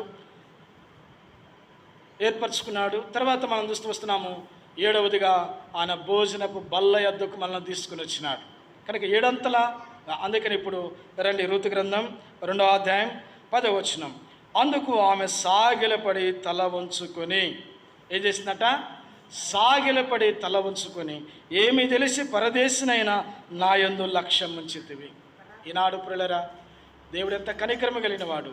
ఆ ప్రభువైన యేసుక్రీస్తు ప్రభువారు నీ ఎడల నా ఎడల చూపిన ఆ గొప్ప త్యాగమును బట్టి ప్రభును మనము స్తుతించాలి, ఆరాధించాలి. రూతు వలె మనము కూడా ఆ ప్రభును మనం స్తుతించి ఆరాధిస్తాం. రండి, మోకరించండి, ప్రభును ఆరాధిస్తాం. మొదటిగా బ్రదర్స్, ఆ తర్వాత సిస్టర్స్, ఒకరి తర్వాత ఒకరము ప్రభును ఆరాధిస్తాం. అయ్యా, ఇప్పుడే నా ఒక వ్యక్తి వచ్చినాడు కాబట్టి అంటే ఏం కావాలంటే, అయ్యా ఒక కమ్మలి 2 తీసుకెళ్ళు. ఇప్పుడు ఎలీషా అంటున్నాడు కదా, నా మనసు నీతో రాలేదా, కాబట్టి ఎండి బంగారం సంపాదించుకోవటానికి ఇది సమయమా, కాబట్టి ఏదైతే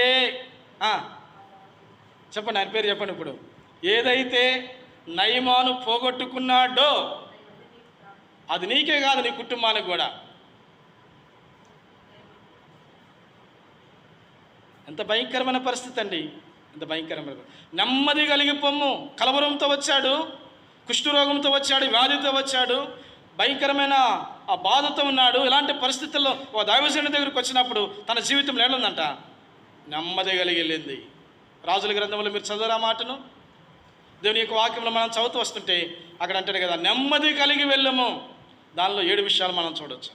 అయితే ఇప్పుడు సమయం లేదు చెప్పను, కానీ నెమ్మది. ఈనాడు ఎవరికి నెమ్మది ఉంటుందంటే, ఎవరి పాపములు ఒప్పుకుంటూ వస్తారు, ఎవరి పాపము పరిహరింపబడుతుందో ఆ వ్యక్తికి నెమ్మది ఉంటుంది. ఈనాడు నీ జీవితంలో నెమ్మది లేకపోవటం కారణం ఏంటంటే నీ పాపములే. కాబట్టి దేవుని యొక్క వాక్యంలో మనం చూస్తాము, ఈ మరి యోనాతాను విషయంలోనూ దావీదు విషయంలో మనం చూస్తుంటే ఒక ఒడంబడిక చేసుకుంటూ వస్తున్న సందర్భంలో ఇక్కడ మనం చూస్తూ వస్తున్నాము. అప్పటికే తన తండ్రి చంపాలని, దావీదును చంపాలని చూస్తూ వస్తున్న సందర్భంలో వీళ్ళిద్దరూ బావమరుదులు అన్నమాట. ఇద్దరు ఒక ఒడంబడిక, ఒక తీర్మానం చేసుకుంటూ వచ్చారు.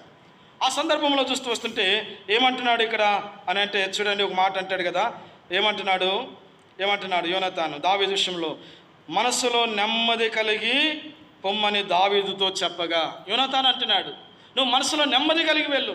ఒకవేళ కలవరంతో వచ్చేవో దేవుని మందిరంలోకి, ఒకవేళ ఆందోళనతో వచ్చేవేమో దేవుని మందిరంలోనికి, ఒకవేళ కలవరంతో కూర్చున్నావేమో, అయితే దేవుడు ఉన్నాడు కదా, నెమ్మది కలిగి వెళ్ళు. దేవుడు నీకు నెమ్మది ఇచ్చేవాడు. కాబట్టి నాడు ప్రియులరా, ఏ మనసు అంటే ఇది? నెమ్మది కలిగిన మనసు. నెమ్మది కలిగిన మనసులో నెమ్మది కలిగింది. ఈనాడు చాలామంది యొక్క జీవితాల్లో మనసులో నెమ్మది లేదు. ప్రార్థన చేయకపోవటం వల్లనే నీకు నెమ్మది ఉండదు, నీ కుటుంబానికి నెమ్మది ఉండదు, నీ బిడ్డలకు నెమ్మది లేకపోవటానికి, నీ సంఘానికి నెమ్మది లేకపోవటానికి కారణం ఏంటంటే, కలవరం కారణం ఏంటంటే ప్రార్థన లేదు, దేవుడు లేడు. ఈనాడు నీ జీవితంలో ఎంతో సమయాన్ని నువ్వు వృధా చేసుకుంటున్నావు, ఎളിయద్దే ఉంటున్నావు, అనేకమైన సమయాన్ని, ఎంతో సమయాన్ని వ్యర్థపరుచుకుంటూ వస్తున్నావు. కాబట్టి నీ జీవితంలో మనసులో నెమ్మది కలిగి ఉండాలంటే నీ జీవితంలో ఏముండాలంట? ప్రార్థన ఉండాలి, దైవ సన్నిధి ఉండాలి, దేవుడు ఉండాలి, బైబిల్ చదవాలి. అప్పుడే నీ జీవితంలో నెమ్మది కలుగుతుంది. నీ డబ్బు నీకు నెమ్మది ఇవ్వదు, నీ అందం నీకు నెమ్మది ఇవ్వదు, నీ కులం నీకు నెమ్మది ఇవ్వదు, నీ బంగారం నీకు నెమ్మది ఇవ్వదు, నీ వస్త్రాలు, నీ చీరలు, లేకపోతే నీకు అలంకరణ, ఈ లోక సంబంధమైన ఏది నీకు నెమ్మది ఇవ్వదు. నెమ్మది ఇచ్చేది ఒక్కటే, అదే ప్రభువైన యేసుక్రీస్తు ప్రభువారు, దేవుని యొక్క వాక్యమే మనకు నెమ్మది. అందుకని అంటాడు కదా, నీ వాక్యమే నాకు నెమ్మది కలగటానికి కారణం ఏంటి? నీ వాక్యమే. యేసయ్యా, ఆ వాక్యము నాకు దాచి ప్రార్థన చేస్తామా? ఎన్నోది? ఎన్నోదమ్మా? ఎన్నోది చెప్పండి. 4. మొదటిది ఏంటంట? ఏ మనసు అంట? స్థిరమైన మనసు. రెండవది సమ్మతి గల ఒప్పందం కలిగిన మనసు. మూడవది కుదిరిన మనసు. నాలుగవది నెమ్మది గల కరెక్టేనా? 4 నెమ్మది గల మనసు. 5వది రండి దేవుని యొక్క వాక్యములో చూడండి, ఒక మాట మనం చదువుతాం. 5వదిగా యెషయా గ్రంథం 26వ అధ్యాయం. యెషయా గ్రంథము 26వ అధ్యాయం. త్వరగా చూడండి ఆ మాటను. యెషయా గ్రంథము 26 3వ వచనం. 26:3. యవన మనస్సు నీ మీద ఆనుకునును, వారిని నీవు పూర్ణ శాంతి గలవాడుగా కాపాడుదవు. ఏ మనసు అంటే ఇది? ఆనుకునిన మనసు. ఎవరి మీద ఆనుకుందంట? దేవుని మీద. పరమగీతముల గ్రంథంలో రాయబడింది. పరమగీతములు చూడండి, దేవుని యొక్క వాక్యములకు మాట మనం చదువుతాం. పరమగీతములు 8వ అధ్యాయము ఎవరి మీద ఆనుకుంది? 8వ అధ్యాయము 5వ వచనం. తన ప్రియుని మీద ఆనుకొని అరణ్య మార్గమున వచ్చినది యవతి. తన ప్రియుని మీద ఆనుకొని, దేని మీద ఆనుకుందంట? ఆనుకునుట. ఆనుకునే మాటలు. ఆనుకునుట అంటే 7 సంగతులు ఉన్నాయి బైబిల్లో. మరలా దేని మీద ఆనుకున్నారు, ఎందుకు ఆనుకున్నారు, ఏ సందర్భంలో ఆనుకున్నారు కదా. చాలాసార్లు మనము బాగాపోతే నీరసం ఉంటే చేస్తా అంట, ఎదుటోళ్ళ మీద ఆనుకుంటాం కదా, వాళ్ళ మీద చేస్తాం, భుజం మీద చేస్తాం, లేకపోతే వారు చేయబట్టుకుంటాం, వారి మీద ఆనుకుంటాం. ఈ మంటది కదా, ఎవరి మీద ఆనుకుంటా? తన ప్రియుని మీద ఆనుకుంది. ఎవని మనస్సు నీ మీద ఆనుకునునో వారిని పూర్ణ శాంతి గలవాడుగా కాపాడుదవు. ఆనుకునిన మనసు, తన ప్రియుని మీద ఆనుకునిన మనసు. నీ మనసు ఎవరి మీద ఆనుకుంటుంది? ఒకసారి ఆలోచించి. ప్రభు వల్ల పాలు పొందడానికి వచ్చిన నీవు, నీ మనసు దేని మీద ఆనుకుంటుంది? శరీరం మీద, లోకం మీద, పాపం మీద, దేని మీద నీ మనసు ఉంటుంది? దేని మీద ఆనుకుంటున్నావు? నీ మనసు ఎక్కడుంది? ఇది 5వదిగా మనం చూస్తూ వస్తున్నాం. తన ప్రియుని మీద ఆనుకునిన మనసు. కనుక ప్రియులారా, ఇది ఆనుకునిన మనసు. చూడండి దేవుని యొక్క వాక్యములో మనం చూస్తూ వస్తాయి. మొదటి రాజులు 17వ అధ్యాయం 3వ వచనం. మొదటి రాజులు 17వ అధ్యాయం 3వ వచనం. చూడండి ఆ మాటను మనం చదువుతాం. మొదటి రాజులు 17:3. త్వరగా 3:5.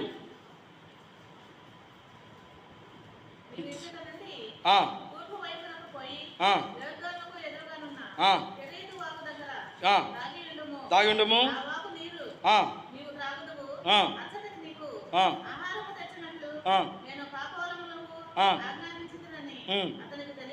తెలియజేయగా అతడు పోయి యెహోవా సెలవు చొప్పున యోర్దానుకు ఎదురుగానున్న కెరీతు వాగు దగ్గర నివాసము చేసెను. ఎక్కడ చేసిన అంట? కెరీతు. దేవుడు చెబుతున్నాడు ఏలియా విషయంలో. ఇక్కడ అంటున్నాడు కదా, ఏలియా విషయంలో అంటున్నాడు. అప్పటికని ఏమంటున్నా అంట, అప్పటికే కరువు ఉంది, భయంకరమైన కరువు. ఆ పరిస్థితుల్లో మరి ఏలియా ఏం చేస్తూ వస్తున్నా అంటే, ఏలియా ఏం చేస్తున్నా అంట, ప్రార్థన చేస్తూ వచ్చిన సందర్భంలో యెహోవా సన్నిధిలో నిలిచాడు. చూడండి, అతడు ఎక్కడున్నాడట? మొదటి వచనంలో యెహోవా సన్నిధిలో ఏం చేస్తూ వచ్చినట? ఎవని సన్నిధిలో నేను నిలబడి ఉన్నానో ఆ ఇశ్రాయేలు దేవుడైన యెహోవా జీవము తోడు, నా మాట ప్రకారము గాక ఈ సంవత్సరంలో మంచైనను వర్షమైనను పడదని ప్రకటించాను. ఇప్పుడు ఎవరి సన్నిధిలో ఉన్నాడు? దేవుని సన్నిధిలో ఉన్నాడు. అయితే ఇలాంటి సందర్భంలో మనం చూస్తుంటే ఇక్కడ దేవుడు చదివిస్తున్న మాట, యెహోవా దేవుడు అంటున్నాడు ఏలియాతో. కాబట్టి ఏలియా, ఇప్పుడు నువ్వు వెళ్ళు. ఎక్కడికి వెళ్ళాలంటే కెరీతు వాగు దగ్గరికి వెళ్ళు. ఎవరి మీద ఆధారపడాడో తెలుసా? అప్పుడు భోజనం లేదు తనకి కనుక ఎవరి మీద ఆధారపడ్డాడంటే దేవుని మీద ఆధారపడ్డాడు.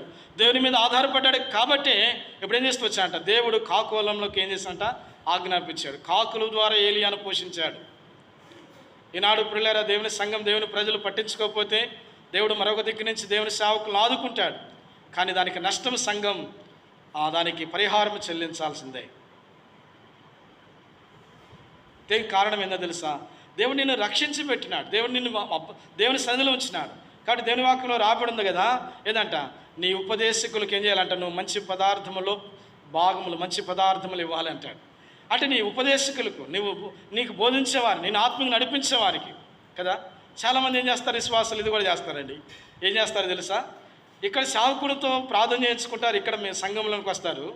ఏదైనా ఇవ్వాలనుకుంటే ఏం చేస్తారంటే ఇక్కడ సంఘంలో ఇవ్వరు. ఏం చేస్తారంట? వాళ్ళకు అనుకూలమైన పాస్టర్లకు, వాళ్ళ అనుకూలమైన ఎవరికో ఎక్కడికో పంపిస్తూ ఉంటారు కదా.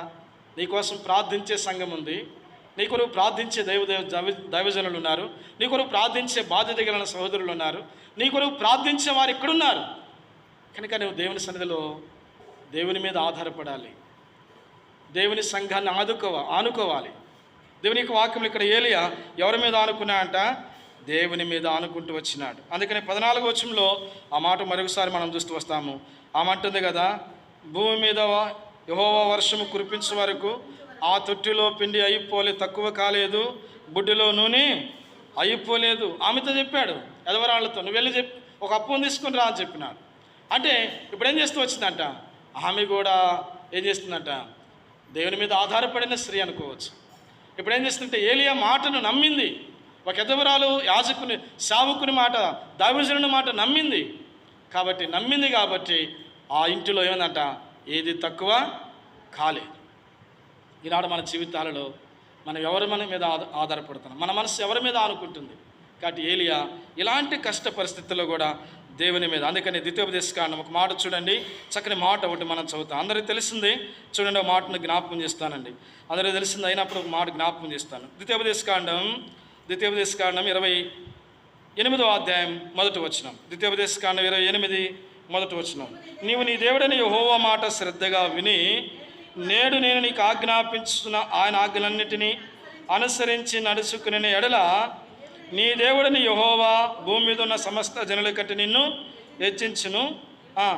నీవు నీ దేవుడని యెహోవా మాట వినిన ఎడల ఈ దీవులని నీ మీదకి వచ్చి నీకు ప్రాప్తించును. చాలు, నువ్వు పట్టణంలో దీవించబడతావు, నీ గంపయో నీ పిండి పిసుకు తొట్టియో దీవించబడును. కాబట్టి ఆమె యొక్క ఏమిటంట? ఆమె తొట్టిలో పిండి అయిపోలేదు, ఆమె గంపలో ఆమె తొట్టిలో పిండి అయిపోలేదు, ఆమె గుడ్డులో నూనె అయిపోలేదు. కాబట్టి ఈనాడు ప్రియులారా మనం చూస్తూ వస్తున్నాం. ఎన్నోది ఇది మనం చూస్తున్నాము? 5వది. ఏ మనసు అంటే ఇది? ఆనుకునిన మనసు. ఎవరి మీద? తన ప్రియుని మీద ఆనుకునిన మనసు. కనుక అరణ్య మార్గంలో, ఈ లోకమైన అరణ్య యాత్రలో మనం జీవిస్తున్నాం. ఈ అరణ్యమైన యాత్ర జీవితంలో మన మనసు దేవుని మీద ఆనుకోవాలి. స్నేహితుల మీద కాదు, ఎదుటివారి మీద కాదు, లేకపోతే మన బంధువుల మీద కాదు, మన డబ్బు మీద కాదు. ఈనాడు పిల్లలు మన మనసు దేవుని మీద ఆనుకోవాలి. ఎవని మనసు నీ మీద ఆనుకునో వారిని నువ్వు పూర్ణ శాంతి గలవాడుగా కాపాడుదువు. దేవుడు నిన్ను కాపాడుతాడు. దేవుడు ఏలియాను కాపాడుతూ వచ్చాడు, కరువులో కాపాడాడు, ఇబ్బందులలో కాపాడుతూ వచ్చాడు. ఆ ఏలియా మాట ఉన్న యదవరాలు కూడా ఏమవుతుందంట? ఆమె కాదు, ఆమె కుమారుడు కూడా కాపాడబడుతూ వచ్చారు. ఈనాడు ప్రియులారా దేవుని మీద ఆనుకున్న మనసు, ఎవని మనసు నీ మీద ఆనుకునో వారిని పూర్ణ శాంతి గలవాడగా కాపాడదు. ఇది ఎన్నవదంట? ఇది 5వది. 6వది రండి. యెషయా గ్రంథం 57వ అధ్యాయం. యెషయా గ్రంథము 57వ అధ్యాయం. యెషయా గ్రంథం 57వ అధ్యాయము చదివిన మాటను 57వ అధ్యాయము 15వ వచనం. 57:15. మహాగణుడును మహోన్నతుడును పరిశుద్ధుడును నిత్య నివాసైన వాడు ఇలాగూ సెలవిస్తున్నాడు, నేను మహోన్నతమైన పరిశుద్ధ స్థలములలో నివసించువాడును ఆయనను వినయము గలవాని యొద్దను ప్రాణమును ఉజ్జీవింపజేయుటకును వినయము గలవారి యొద్దను దీన మనస్సు గలవారు. ఏ మనసు అంటండి? దేవుడు ఎవరి మనసు దగ్గర, ఎలాంటి వారి మనసు దగ్గర ఉంటాయంట? ఎలాంటి మనసున్న వారి దగ్గర ఉంటాయంట? దీన మనస్సు కలిగిన వారు కదా. చాలాసార్లు మనస్సు గర్విస్తుంది కదా. మనసు ఏం చేస్తుందంట? గర్విస్తుంది. ఎవరో ఒక ఆయన గర్వించాడు, రాజు. ఆయన ఏం చేస్తూ వచ్చాయంట? దినవృత్తాంతముల గ్రంథంలో మనం చూస్తూ వస్తాము. 24వ అధ్యాయం 26వ అధ్యాయంలో మనం చూస్తుంటే 2వ దినవృత్తాంతముల గ్రంథంలో ఆయన రాజు ఏం చేస్తూ వచ్చాయంట? ఏం చేశాయంట? గర్వించాయంట. ఏది ఆయన పేరేంటి చెప్పండి? ఏం పేరు ఆయన పేరు? ఉజ్జియా. ఏం చేశాయంట? గర్వించాడు. యెహోవా మీద ఆనుకున్నాడు. యెహోవా మీద ఆనుకున్నంతకాలం దేవుడు అతను సాయం చేస్తూ వచ్చాడు. అయితే ఉజ్జియా ఏం చేస్తూ వచ్చాయంటే, స్థిరపడిన తర్వాత తన మనస్సున గర్వించి చెడిపోయాను. చాలామంది దీన మనసు ఉండదు. ఏమి లేనప్పుడు ఏం చేస్తారంటే చాలా దేవుని మీద ఆధారపడతారండి. చాలా అంటే చాలా దేవుని మీద ఆధారపడతారు. ఏమి లేనప్పుడు దేవుడు ఒక స్థితిలోనికి, ఒక స్థానంలో తీసుకొచ్చేళ్ళకి ఏం చేస్తారంట? ఆ స్థితిని బట్టి ఏం చేస్తానంటే, ఆ స్థితిలోని తీసుకొచ్చింది దేవుడే, అది మర్చిపోయి ఏం చేస్తారంటే గర్విస్తాడు. ఉజ్జియా కూడా అలాగే చేసినాడు. దేవుడు ఒక ఉన్నతమైన స్థానంలో దేవుడు తీసుకొచ్చాడు. వర్ధిల్లినాడు. ఇండ్లు కట్టించే విషయంలో, పొలంలో విషయంలోనేమి, తోటలో నాటే విషయంలోనేమి, అన్ని విషయాలు దేవుడు ఉజ్జియాను వర్ధిల్ల చేస్తూ వచ్చాడు. అయితే ఇప్పుడు ఏం చేస్తూ వచ్చాడంట?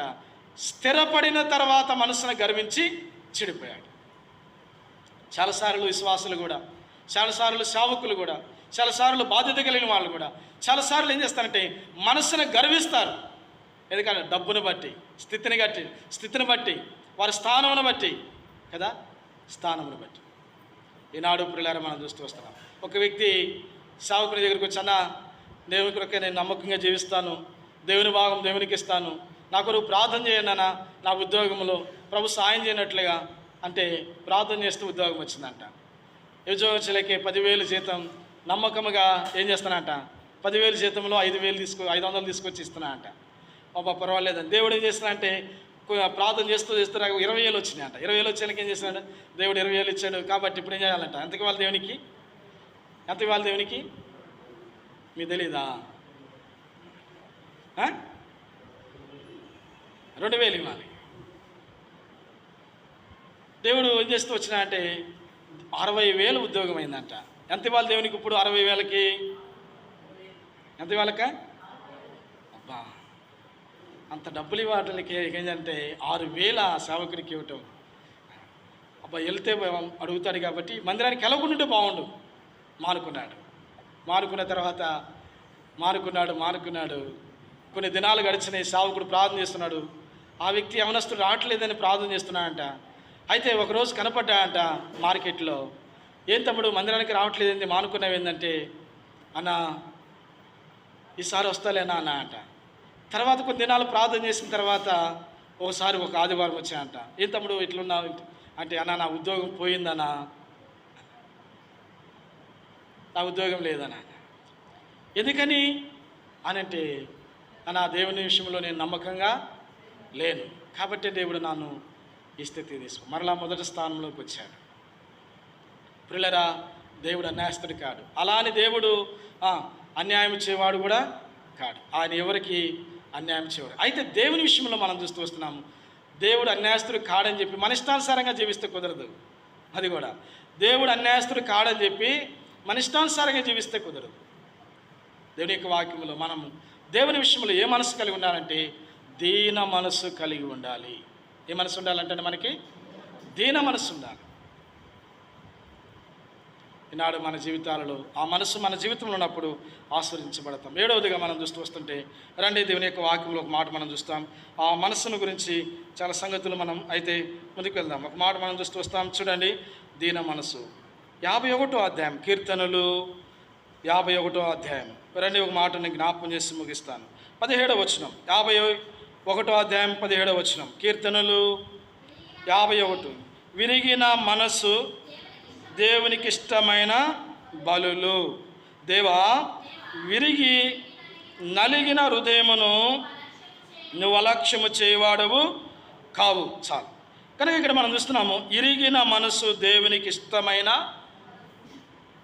ఇష్టమైనది ఏందో తెలుసండి? ఇరిగిన మనసు. ఈ మనసు గురించి మనం చూస్తున్నాం లోకాసువార్త 23వ అధ్యాయంలో యేసుప్రభువు వారు శిలువ మీద ఉన్నప్పుడు అంటున్నాడు కదా, తండ్రి వీరేమి చేయుచున్నా వీరిని క్షమించము. క్షమించే మనసు, విరిగిన మనసు, క్షమాపణ కలిగిన మనసు. ఈనాడు నీ జీవితంలో ప్రభువుల దగ్గరకు వచ్చిన నా జీవితంలో ఇంకా క్షమాపణ లేకుండా ప్రభువుల్లో పాలు పొందొద్దు. క్షమాపణ లేకుండా దేవుని బలలో పాలు పొందితే ఎంతో నష్టం కలుగుతుంది. కాబట్టి దేవుని విషయంలో మనం చూస్తున్నాం, మనకే మనసు ఉండాలంటే ఈ మనసు మనం కలిగి ఉండాలి. ఏ మనసు అంటే క్షమాపణ కలిగిన మనసు, లేకపోతే విరిగిన మనసు. విరిగిపోయిన అప్పటికే యేసుక్రీస్తు ప్రభువు సిలువ వేసినారు, 3 మ్రేకుల మీద డొక్కలు పొడిచినారు, ఒళ్ళంతా గాయములు, కొరడతో కొట్టినారు, వెంట్రుకలు పెరికివేసినారు, ఎంతో అవమానంగా మాట్లాడుతూ వచ్చినారు. అయినప్పటికీ నీ సిలువ మీద ఉన్నట్టున్నాడు కదా, తండ్రి వీరేమి చేయించున్నారు, వీరెరుగక వీరిని క్షమించుము. యేసుక్రీస్తు ప్రభువారు ఎంత గొప్ప దేవుడు అంటే క్షమించే మనసు. ఈ మనసు ఎవరికైనా ఉందా? ఈనాడు నీ జీవితంలో ప్రియులారా, నీ కోడలు ఏదైనా తప్పు చేసినప్పుడు నువ్వు క్షమిస్తున్నావు. అత్తగా, ఒక ఇంటి పెద్దగా, ఇంటికి ఒక బాధ్యురాలుగా, ఈనాడు నీ జీవితంలో, లేకపోతే నీ అంత తప్పు చేసినప్పుడు, లేకపోతే నీ భర్త తప్పు చేసినప్పుడు, ఓ భార్యగా, లేకపోతే నీ కోడలుగా, నీ బాధ్యత, నీ పిల్లలు తప్పు చేసినప్పుడు ఒక తల్లిగా నీ జీవితంలో క్షమించే మనసు నీకుందా అని. యేసుప్రభువు వారు క్షమించకపోతే ఈనాడు మనం ఇక్కడ ఉండేవారం కాదేమో. ఆయన క్షమించాడు మన కొరకు. తండ్రి వీరేం చేస్తున్నారు, వీరెరుగని కనుక వీరిని క్షమించము. ఈనాడు నీ జీవితంలో ఆయన క్షమించిన మనసు, అందుకనే క్షమించే మనసు ఈనాడు పిల్లలు. అందుకు నువ్వు మాట మనం చదువుకుందాం. అందరు తీయండి. ఫిలిప్పీలకు రాసిన పత్రిక 2వ అధ్యాయం, ఫిలిప్పీ 2వ అధ్యాయము 5వ వచనం చూడండి. ఒక మాట మనం చదువుతున్నాం. ఫిలిప్పీ 2వ అధ్యాయం 5వ వచనం చూడండి. ఒక మాట అంటాడు, అందరూ చదువుతాం. అందరూ చదివితే బాగుంటుంది. అందరూ చదువుతామండి. ఒక మాటతో, ఒక గొంతుతో అందరూ చదువుదాం. ఫిలిప్పీ 2:5 వచనం అందరూ చదవండి, పెద్దగా చదువుదాం. అందరూ చదవండి. క్రీస్తు యేసుకు కలిగిన ఈ మనస్సును, నాకు అర్థమైంది మీకు ఆకలి అవుతుందని. ఫిలిప్పీ అండి, ఫిలిప్పీలకు రాసిన పత్రిక ఎంతసేపు తీస్తే, క్రొత్త నిబంధనలో ఫిలిప్పీలకు రాసిన పత్రిక ఎంతసేపు తీస్తే, ఇక నువ్వు మలాకి ఎప్పుడు తీస్తావు, ఆమోస్ ఎప్పుడు తీస్తావు, ఓబద్య ఎప్పుడు తీస్తావు? ఓబద్య ఎన్ని ఎక్కడుంది తెలుసా?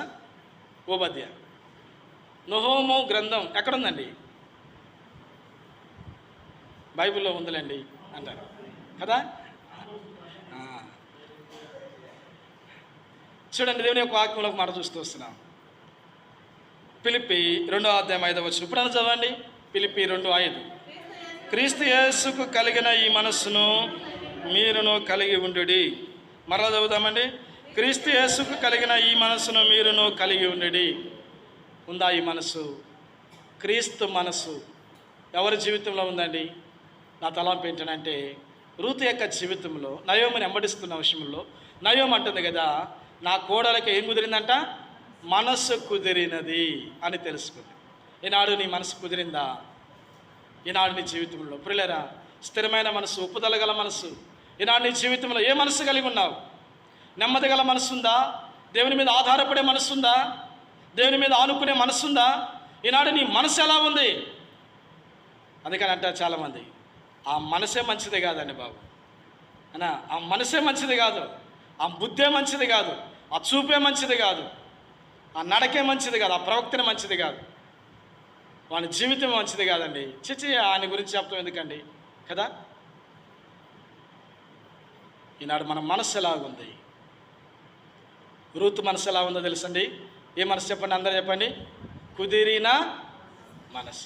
ఆరాధనకు మాట జ్ఞాపకం చేసిన రూతు విషయంలో, ఆమె సాగిలపడి తల ఉంచుకొని, ఎందుకు సాగిలపడిందో 7 సంగతులు చెప్పారు. మరలా 7 సంగతులు నేను జ్ఞాపకం చేసింది. రూతు మనసు కుదిరింది కాబట్టి ఏ మనసు ఉండాలి అనే మాట మీద 7 విషయాలు నేను జ్ఞాపకం చేశాను. ఏ మనసు ఉందో మనకి? ద్వేషించే మనసా? కోప్పడే మనసా? అబద్ధాలు చెప్పే మనసా? లేకపోతే నేరం మోపే మనసా? ఈనాడు ఈ చెడ్డ మనసా, దుర్మనసా, బూతులు తిట్టే మనసా, పాపపు మనసా, ఏ మనసు నీ జీవితంలో? ఇలాంటి బైబిల్లో చాలా చూపించగలం.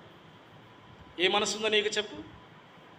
దేవుని బిడ్డలమైన మన జీవితాలలో, లేకపోతే ఆన్లైన్లో దేవుని వాక్యం వింటున్న నీ జీవితంలో ఏ మనస్సు కలిగి నువ్వు దేవుని వాక్యం వింటున్నావు? ఏ మనస్సుతో దేవుని ఇంటికి వస్తున్నావు? ఏ మనస్సుతో బైబిల్ చదువుతున్నావు? ఏ మనస్సు కలిగి ప్రార్థన చేస్తున్నావు? ఏ మనస్సు కలిగి ఆరాధిస్తున్నావు? ఒక్కసారి నీ మనసు ఎలా ఉందో చూడు. యేసుక్రీస్తు ప్రభువారు క్షమించే మనసు, క్రీస్తు యేసు కలిగిన ఈ మనసు మీరును కలిగి ఉండండి. ఈ మనసు మనకుంటే ఎంత బాగుండు. అందుకనే ఇప్పుడు రూతు ఎక్కడికి వచ్చిందో తెలుసండి? క్రీస్తు వంశావళికి రావటానికి కారణం ఏంటంటే, ఆమె ఆశీర్వించబడటానికి, రాహేలును లేయాని పోలేదుగా దీవించబడటానికి కారణం ఏంటంటే, ఆశీర్వించబడటానికి కారణం ఏంటంటే, ఆమె గర్భములో నుండి యేసుక్రీస్తు ప్రభువారు, యెషయాలో నుండి దావీదులో నుండి ఏరు చిగురు యేసుక్రీస్తు ప్రభువారు రావటానికి కారణం ఏంటో తెలుసండి? ఈనాడు నీ జీవితంలో ఆ మనసు నీకు లేదు, సరైన మార్పు లేదు, మారు మనసు లేదు, నీ మనసు మారలేదు, నీ జీవితం మారలేదు. దేవుని మందిరానికి వస్తున్నావు కానీ ఇంకా నీ జీవితంలో పాపంలో ఉంటున్నావు, ఇంకా నీ ఇష్టానుసారంగా జీవిస్తున్నావు, పాటలు పాడుతున్నావు, బైబిల్ చదువుతున్నావు, ఆరాధిస్తున్నావు. అంతేకాదు నీ జీవితంలో ప్రార్థన చేస్తున్నావు కానీ నీ బుద్ధి, నీ మనసు మారలేదు. ఒక పాట ఉందండి చక్కగా, ఆంధ్ర క్రైస్తవ కీర్తనలో, మారాలి మారాలి నీ మనసే. ఏం మారాలంట? నీ మనసే మారాలి. మారిన మనసు దేవునికి ఇస్తే ఫలితం ఉంటుంది. అది నీ మనసు దేవునికి ఇస్తే ఫలితం ఉండదు. నీ మనసు మారకుండా దేవునికి ఇస్తే నువ్వు కానుకిచ్చినా కానీ ముందు నీ మనసు మారాలి, నీ జీవితం మారాలి, నీ బ్రతుకు మారాలి, నా బ్రతుకు మారాలి, మనం మారాలి. మారిన మనసు మనకు ఉండాలి. ఆ మనసు లేకుండా నీ జీవితంలో. అందుకనే నయోమంటుంది, నా కోడలకు ఏం కుదిరిందంట? మనస్సు కుదిరింది. ఈనాడు నీ మనసు ఎలా ఉంది చెప్పు. ఏ మనస్సుతో ప్రభు వల్ల పాలు పొందుతున్నావు? ఏ మనస్సు కలిగి క్షమాపణ కలిగిన మనసు ఉందా? ఒప్పందం కలిగిన మనసు ఉందా? సమ్మతి కలిగిన మనసు ఉందా? స్థిరమైన మనసు ఉందా? ప్రేమించే మనసు, దేవుని మీద ఆనుకునే మనసు, నీ మనసు ఎలా ఉందో ఒకసారి ఆలోచన చేయి. దేవుడు మన కొరకు ఈ లోకానికి వచ్చి నిన్ను ప్రేమించాడు. నీ కొరకే, నా కొరకే మూడు బ్రేకుల మీద వ్రేలాడుతూ వచ్చినాడు. నిలువెల్లా గాయపరచబడుతూ వచ్చినాడు. సొగసైన స్వరూపాన్ని కోల్పోతూ వచ్చినాడు. ఆయన యొక్క మన కొరకై మిట్ట మధ్యాహ్నపు ఎండవేళ ఆకాశమునకు భూమికి మధ్యన ఒక తిరగటి రాళ్ళు, రెండు తిరగటి రాళ్ళ మధ్య ఒక గోధుమ గింజ నలిగిపోయినట్లుగా ఆకాశము భూమికి మధ్యన నీ నా పాపముల కొరకై నలిగిపోతూ వచ్చాడే ఆ ప్రభువు యేసుక్రీస్తు ప్రభువారు మన కొరకు ఇంత త్యాగం చేస్తే నీ జీవితం ఇంకా మనసు మారకుండా, నీ బ్రతుకు మారకుండా, నీ జీవితం మారకుండా, నీ నడక మారకుండా, నీ చేష్టలు మారకుండా దేవుని ఇంటికి వస్తే ఏమీ ప్రయోజనం? ఈనాడు నీ జీవితంలో మార్చుకో, ఎప్పుడైనా మార్చుకో. అందుకని యేసు ప్రభువారు అన్నాడు, కాలము సంపూర్ణమైనది, దేవుని రాజ్యము సమీపించింది, మారు మనసు పొందు. మారు మనసు పొందు. నీ మనసు నువ్వు అలాగే ఉంచుకొని పైకేదో నటన చేస్తే, పైకేదో మనం మాట్లాడితే దేవుడు చూస్తున్నాడు. దేవుడు చూస్తున్నాడు.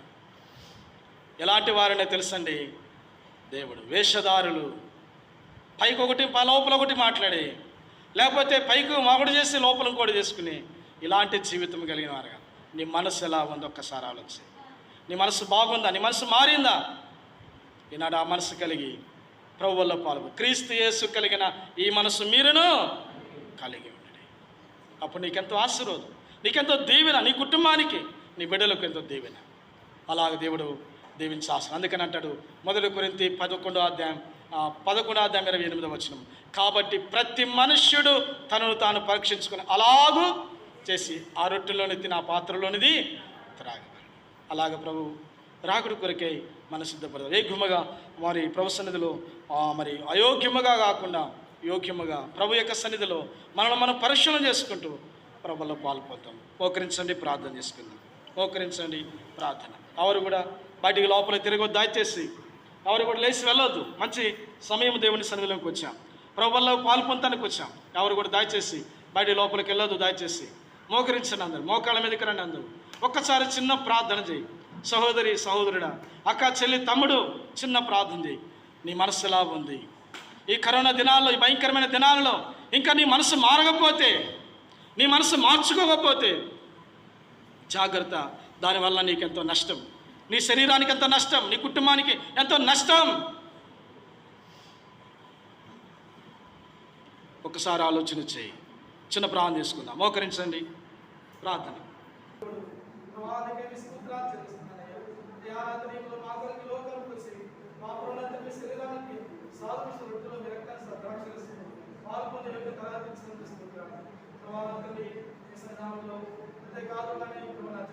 మా జీవితంలో ఏ మనసు కలిగి నీ బలయోధకు చెబుతున్నాం.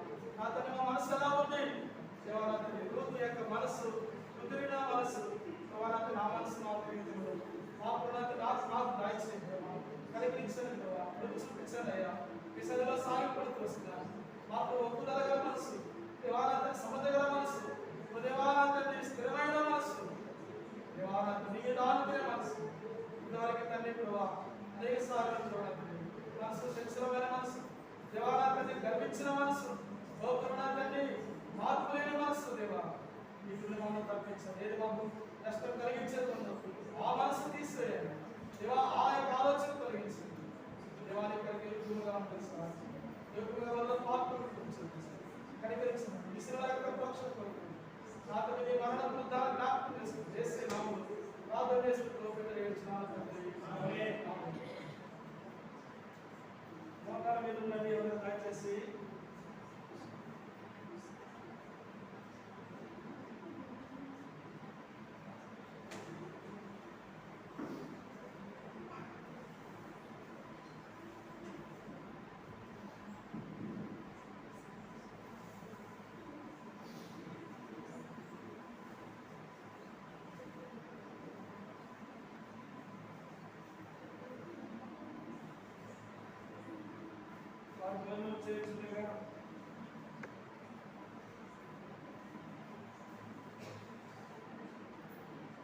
చేస్తుండగా పట్టుకుని వారిని ఆశ్రయించి శిశువుకి తీసుకెళ్తే ఇది నా శరీరం అని చెప్పాను.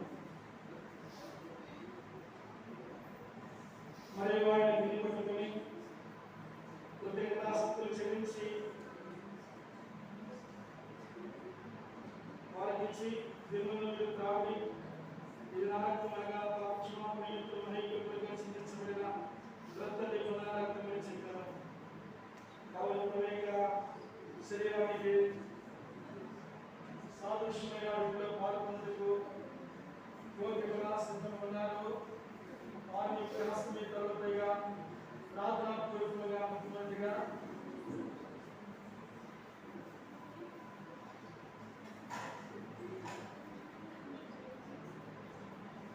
చూపించారు.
ఎవరైనా విహాసం తలపైగా చూపించండి.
విహాసం ఒకసారి చూపించండి. ఎవరికి అవ్వలేదో వారి విహాసం తలపైగా చూపించండి.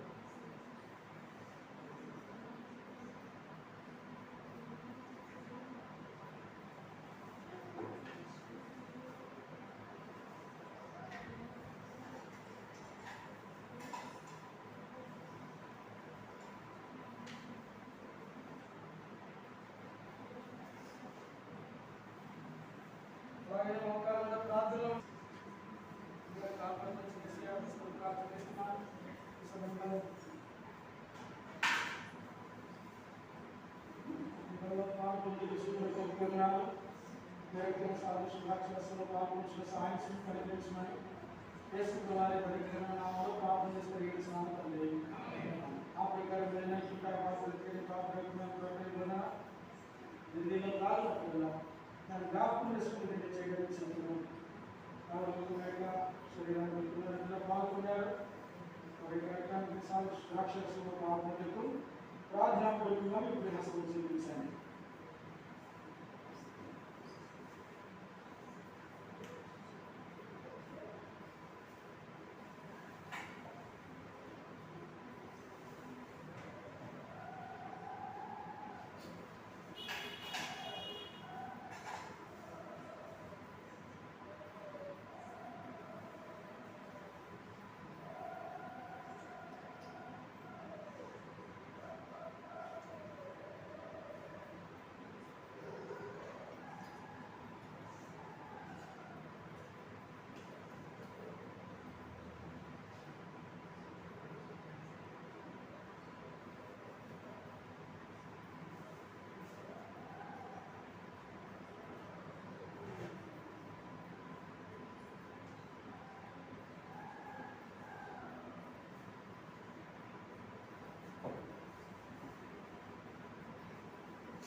అలాగే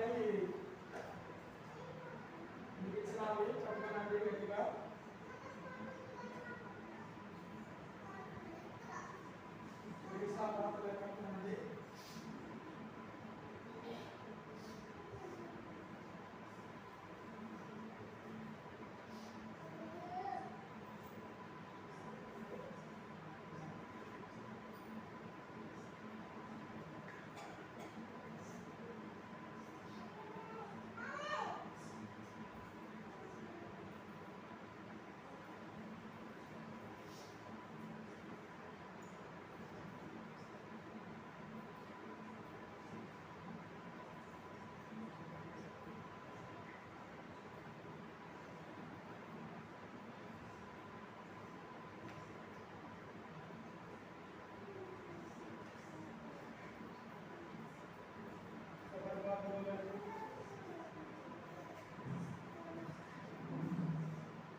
చెప్పండి. హాస్పిటల్ చూపించండి.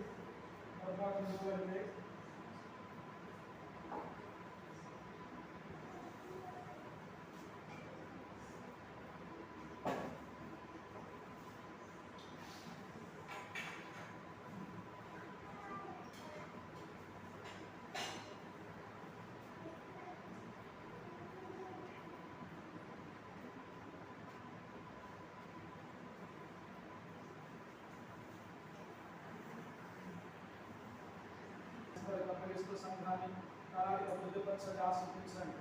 సంఘంలో బలహీనంగా ముందుకు ఉన్న బిడ్డలందరినీ మీరు తాగి స్వస్థపరచండి, ఆరోగ్యం దాచండి. ప్రభావ వాక్యాలను మీరు స్వస్థపరచండి, ప్రభావ సంపూర్ణ ఆరోగ్యం దాచండి, విజయవంతాలు నుంచి బలపరచండి. దివాళి సంధిలో ప్రార్థన చేస్తున్నాం. ఇలాగా తండ్రి మా ప్రభు మీ ఆశయాలు నాశపరిపాలన చూసి మీ ఆశలు అంతర్గతంగా దేవతగా సూత్రాలు మీ ఆశయాలు ఆచరిస్తున్నాం. ఆత్మలో ఆరోగ్యం నుంచి బలపరచండి. పెద్దల కొరకు మా ప్రభు అలాగే మీ సంధిలో ప్రార్థన చేస్తున్నాం. ఆరోగ్యం దాచండి. అలాగే మీ ఆశయాలు సూర్యుల గారి కొరకు ప్రార్థిస్తున్నాం. సంపూర్ణ ఆరోగ్యం నుంచి బలపరచండి. దేవాలయ సంధిలో తండ్రి కుమారకు కూడా ఆరోగ్యం దాచి బలపరచండి. ఇంకా మోకాల ఎక్కువ ఒక శివుడు బాధపడి వీళ్ళందరూ చేతులకు అప్పగిస్తున్నాం. దాచి చూపించి కనికరించమని మీ ఆశలతో కోరుకుంటున్నాం. ప్రభానాథ సంగ్రామంలో మీ దాసులు ప్రోణాత జలాయని మరి స్థిరమాంచి ప్రభానాథ వీళ్ళు అంతరంగని ఆ ప్రభావ మీ దాసులు నా తండ్రి పేరు గారు వారు రాలేదు. ఇంకేదైనా రాని వీళ్ళందరూ వరకే ప్రారంభిస్తున్నాం. వచ్చిన వారికి సూత్రాలు దీవించండి. రమయ్య గారి తల్లి దాసులు యొక్క నా తల్లి వారికి సందులు కుటుంబం వాడలు మనస్సు సూత్రాలు తల్లి వారు చూపిన ప్రేమ పొందనాలు చేస్తున్నాం. సంఘంలో తండ్రి వారు ఆ ఏర్పాటు చేసుకొచ్చిన భోజన పానీయానికి సూత్రాలు దీవించండి, ఆశీర్వదించండి. వారి రెట్టింపు దేవుని దాక్ష మీరే మైండ్ తెచ్చుకోండి. ఆయన ఆరోగ్యం దాక్షని వరంలో చేస్తూ వీళ్ళందరూ మీ చేతులకు అప్పగించుకుంటూ ఆయన ప్రభావం మీకు ఆలోచిస్తుంది. యశ్వరామి రాసులు ఇరిమే నా కుటుంబం బిడ్డల కొరకు ప్రభావం ప్రశ్న కొరకు నాతో అనేక కొరకు ప్రార్థన చేస్తున్నాం. సహాయం చేయండి, కనికరించండి. ఇలా మా ప్రభావం ప్రార్థన చేసుకొస్తున్నాం. వీళ్ళందరూ చేతులకు అప్పగిస్తూ దేవాలయాన్ని కూడా కాకుండా ఆరోగ్యం బలపరచని ప్రభావం మీరు కనికరించుకొని ఆ పిల్లలందరూ చేతులకు అప్పగించుకుంటూ దాసు మరి ఒక కుటుంబాన్ని జ్ఞాపకం చేసుకుని మీ దాసులను జ్ఞాపకం చేసుకుని ప్రభావం ఊరేగింది. ప్రభావం సంపూర్ణ ఆరోగ్యం బలపరచును. ఇలా మా పిల్లలందరూ మీకు అప్పగించుకుంటూ ఇవాళ ఆత్మక మోకాన్ని ముందు స్వస్థపరచు. ఇలా చక్కెర రాజరమణ తండ్రి అట్లా నాగరాజ్ ప్రభావం అందరికీ ప్రార్థిస్తున్నాం. మరి పిల్లలకు బాగుంటుంది తండ్రి సంపూర్ణ ఆరోగ్యం బలపరచండి, తాకండి. దేవాలయం దాని శక్తి దాచండి. ఇలా మా పిల్లలందరూ మమ్మల్ని అప్పగిస్తున్నాం. దేవాలయం మాకు ఇచ్చిన బిడ్డలు కుటుంబం దేవాలయ సంఘంలో బట్టి మీకు వందనాలు చెల్లిస్తూ అలాగే వ్యవసాయ పరిశుభ్ర సంఘాల కొరకు ఎదురుల కొరకు ప్రార్థన చేస్తూ దేశంలో ఇద్దరు మంత్రుల్లో మాకు వారం కూడికి ప్రార్థనలు సహాయం చేయండి. మంగళవారము గురువారము శనివారము పరిచర్యలు సహాయపడుతున్నామని వందనాలు చెల్లిస్తూ దేశంలో వారి నామంలో ప్రార్థన చేస్తూ ప్రభుత్వం తండ్రి. అయితే మనకు యథావిధిగా మనము మంగళవారము అందరము మీ ఇళ్ళ దగ్గర ప్రార్థన చేయండి. అలాగే మందిరం సమీపన్న వాళ్ళు మందిరానికి వచ్చి ప్రార్థన చేయొచ్చు. అరువుతాక మరి రేపుకక్క కానీ అబ్బులమ్మకు కానీ ఇట్లా దగ్గరకు ఉన్న వాళ్ళు ఇంకా బ్రదర్స్ జక్కరన్న రాజరవన్న కూడా ప్రార్థన చేయడానికి రావచ్చు కుటుంబం. ఇంకా దూరంగా ఉన్న వాళ్ళు మోకాళ్ళ నొప్పులు ఉన్న వాళ్ళు అక్కడ మరి అంటే మీ మధ్యకు వచ్చి ప్రార్థన చేయడానికి కొంత కరోనా వల్ల ఈ వారం కూడా ఆగుతున్నాము. పోయిన వారము మానుకోళ్ళ ఇంట్లో ప్రార్థన జరుగుతూ వచ్చింది చక్కగా. అయితే ప్రియులారా గమనించండి, ప్రభుత్వం అయితే మనం ఆ పరిచర్యను కొనసాగిస్తాము. అయితే మీరు మీ ఇళ్ళ దగ్గర ప్రతి ఒక్కరూ కూడా తల ఒక మనిషికి ఒక గంట సేపు ప్రార్థన చేయండి. మంగళవారం ప్రార్థించండి, గురువారము ప్రార్థించండి, అలాగే శనివారం ఉపవాస ప్రార్థన కూడుకుంటుంది కనుక జక్కరన్న రాజరవన్న వల్ల కూడా మీరు రావచ్చు. ఇంకా రాగలిగిన వాళ్ళు కూడా శనివారము ఉపవాస ప్రార్థనకు దగ్గరకు ఉన్న వాళ్ళు రాండి. తప్పకుండా రాగలిగిన వాళ్ళు కూడా శనివారం అందరూ ప్రార్థనకి రావాలని ప్రభుపేట మనం చేస్తున్నాం. ఈ సమయంలో ఒక పాట పాడుకుంటాం. ఈ సమయంలో కానుకలు సమర్పించిన తర్వాత మనం తిరిగి చివరి ప్రార్థన అయిన తర్వాత మనం అందరికీ కూడా ఇక్కడ మన ప్రియులు మరి బ్రహ్మయ్య గారు వారు కుటుంబము మరి నయోమక్క వాళ్ళ కుటుంబము మనకి అందరూ కూడా భోజనాలు ఏర్పాటు చేయమని చెప్పి వాళ్ళు కోరారు. అట వారి సమర్పణ బట్టి కూడా ప్రభుని స్తుతిస్తున్నాం. మరి చాలా చాలా పేద కుటుంబం మనకు చూడండి, మనకంటే కూడా వాళ్ళు ఒక దినము దేవుని బిడ్డలకు భోజనం ఏర్పాటు చేశారంటే మన కుటుంబాల్లో మనం ఎంతమంది ఉన్నాం చెప్పండి, మనం ఎంతమంది వాళ్ళ భోజనం ఏర్పాటు చేయవచ్చు చూడండి. కాబట్టి దేవుని విషయాల్లో మనం పిసనారితనముగా ఉండకూడదు. కాబట్టి దేవుని కొరకే వాళ్ళకు వారి కుటుంబం కొరకే ప్రార్థన చేయండి. బ్రహ్మయ్య గారు వాళ్ళందరూ కూడా రక్షణ మారు మనసు పొందినట్లు మన చివరి ప్రార్థన అయిన తర్వాత ఇక్కడ అందరికీ భోజనాలు ఏర్పాటు ఉండి ఎవరు వెళ్ళొద్దు, దయచేసి అందరూ భోజనం చేసుకుని వెళ్ళాలని ప్రభుపేట మనం చేస్తున్నాం. వారి తరపున దైవ సేవకునిగా ప్రకటన చేస్తున్నాం. రండి మనం ఒక పాట పాడుకుంటూ కానుకలు సమర్పించుకుంటాం.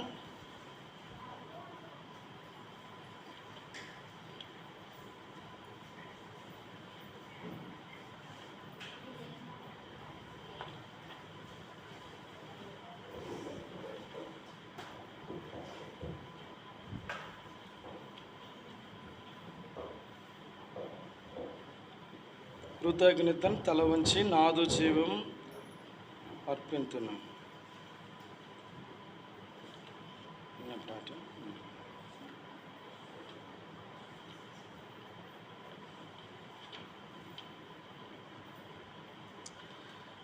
మూడు వందల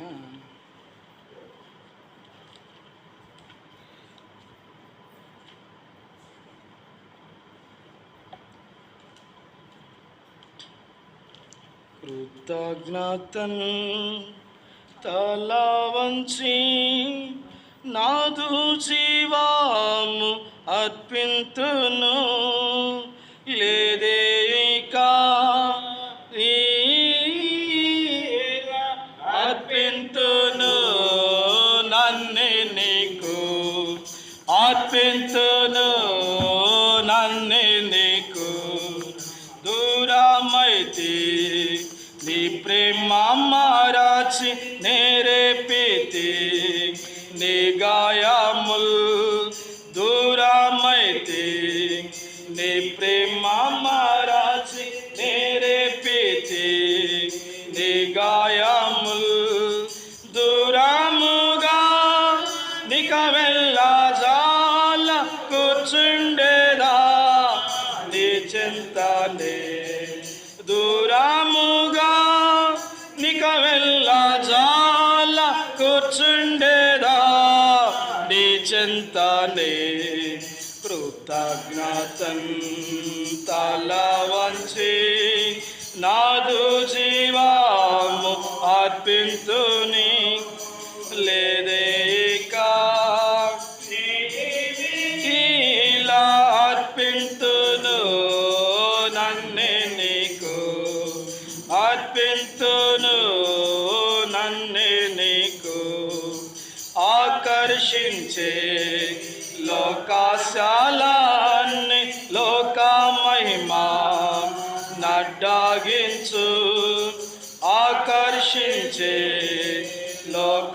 లోకాశాలాన్ని లోక మహిమా నడ్డాగించు కోర్కెలన్నీ క్రీస్తు ప్రేమకై నిక్కముగా త్యాజింతును కోర్కెలన్నీ క్రీస్తు ప్రేమకై నిక్కముగా త్యాజింతును కృతజ్ఞతన్ తల వంచి నాదు జీవము అర్పింతును లేదే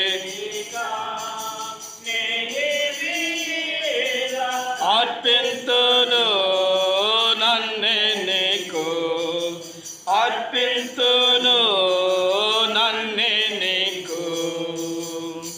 కూర్చోండి.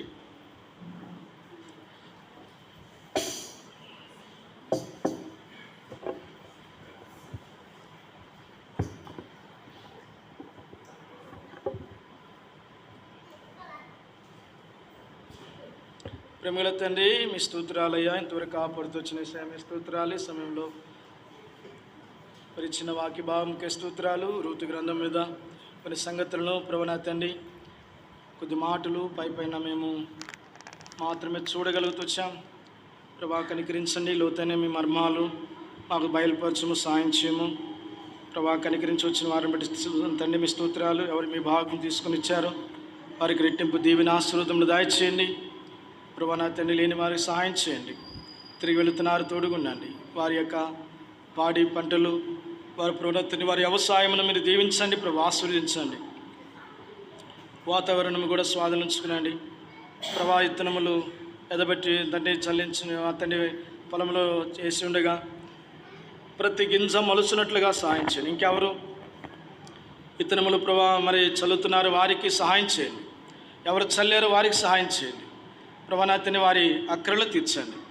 మీ నామమునకు మహిమ తెచ్చుకోమని వందనములు చెల్లిస్తూ మీ కృపాదేవులే కోరుకుంటూ వందనములు చెల్లిస్తూ యేసు వారి ధనికరమైన పరిశుద్ధమైన నామములో ప్రార్థన చేస్తూ ప్రభు పెట్ట ఏడుచున్నాను తండ్రి.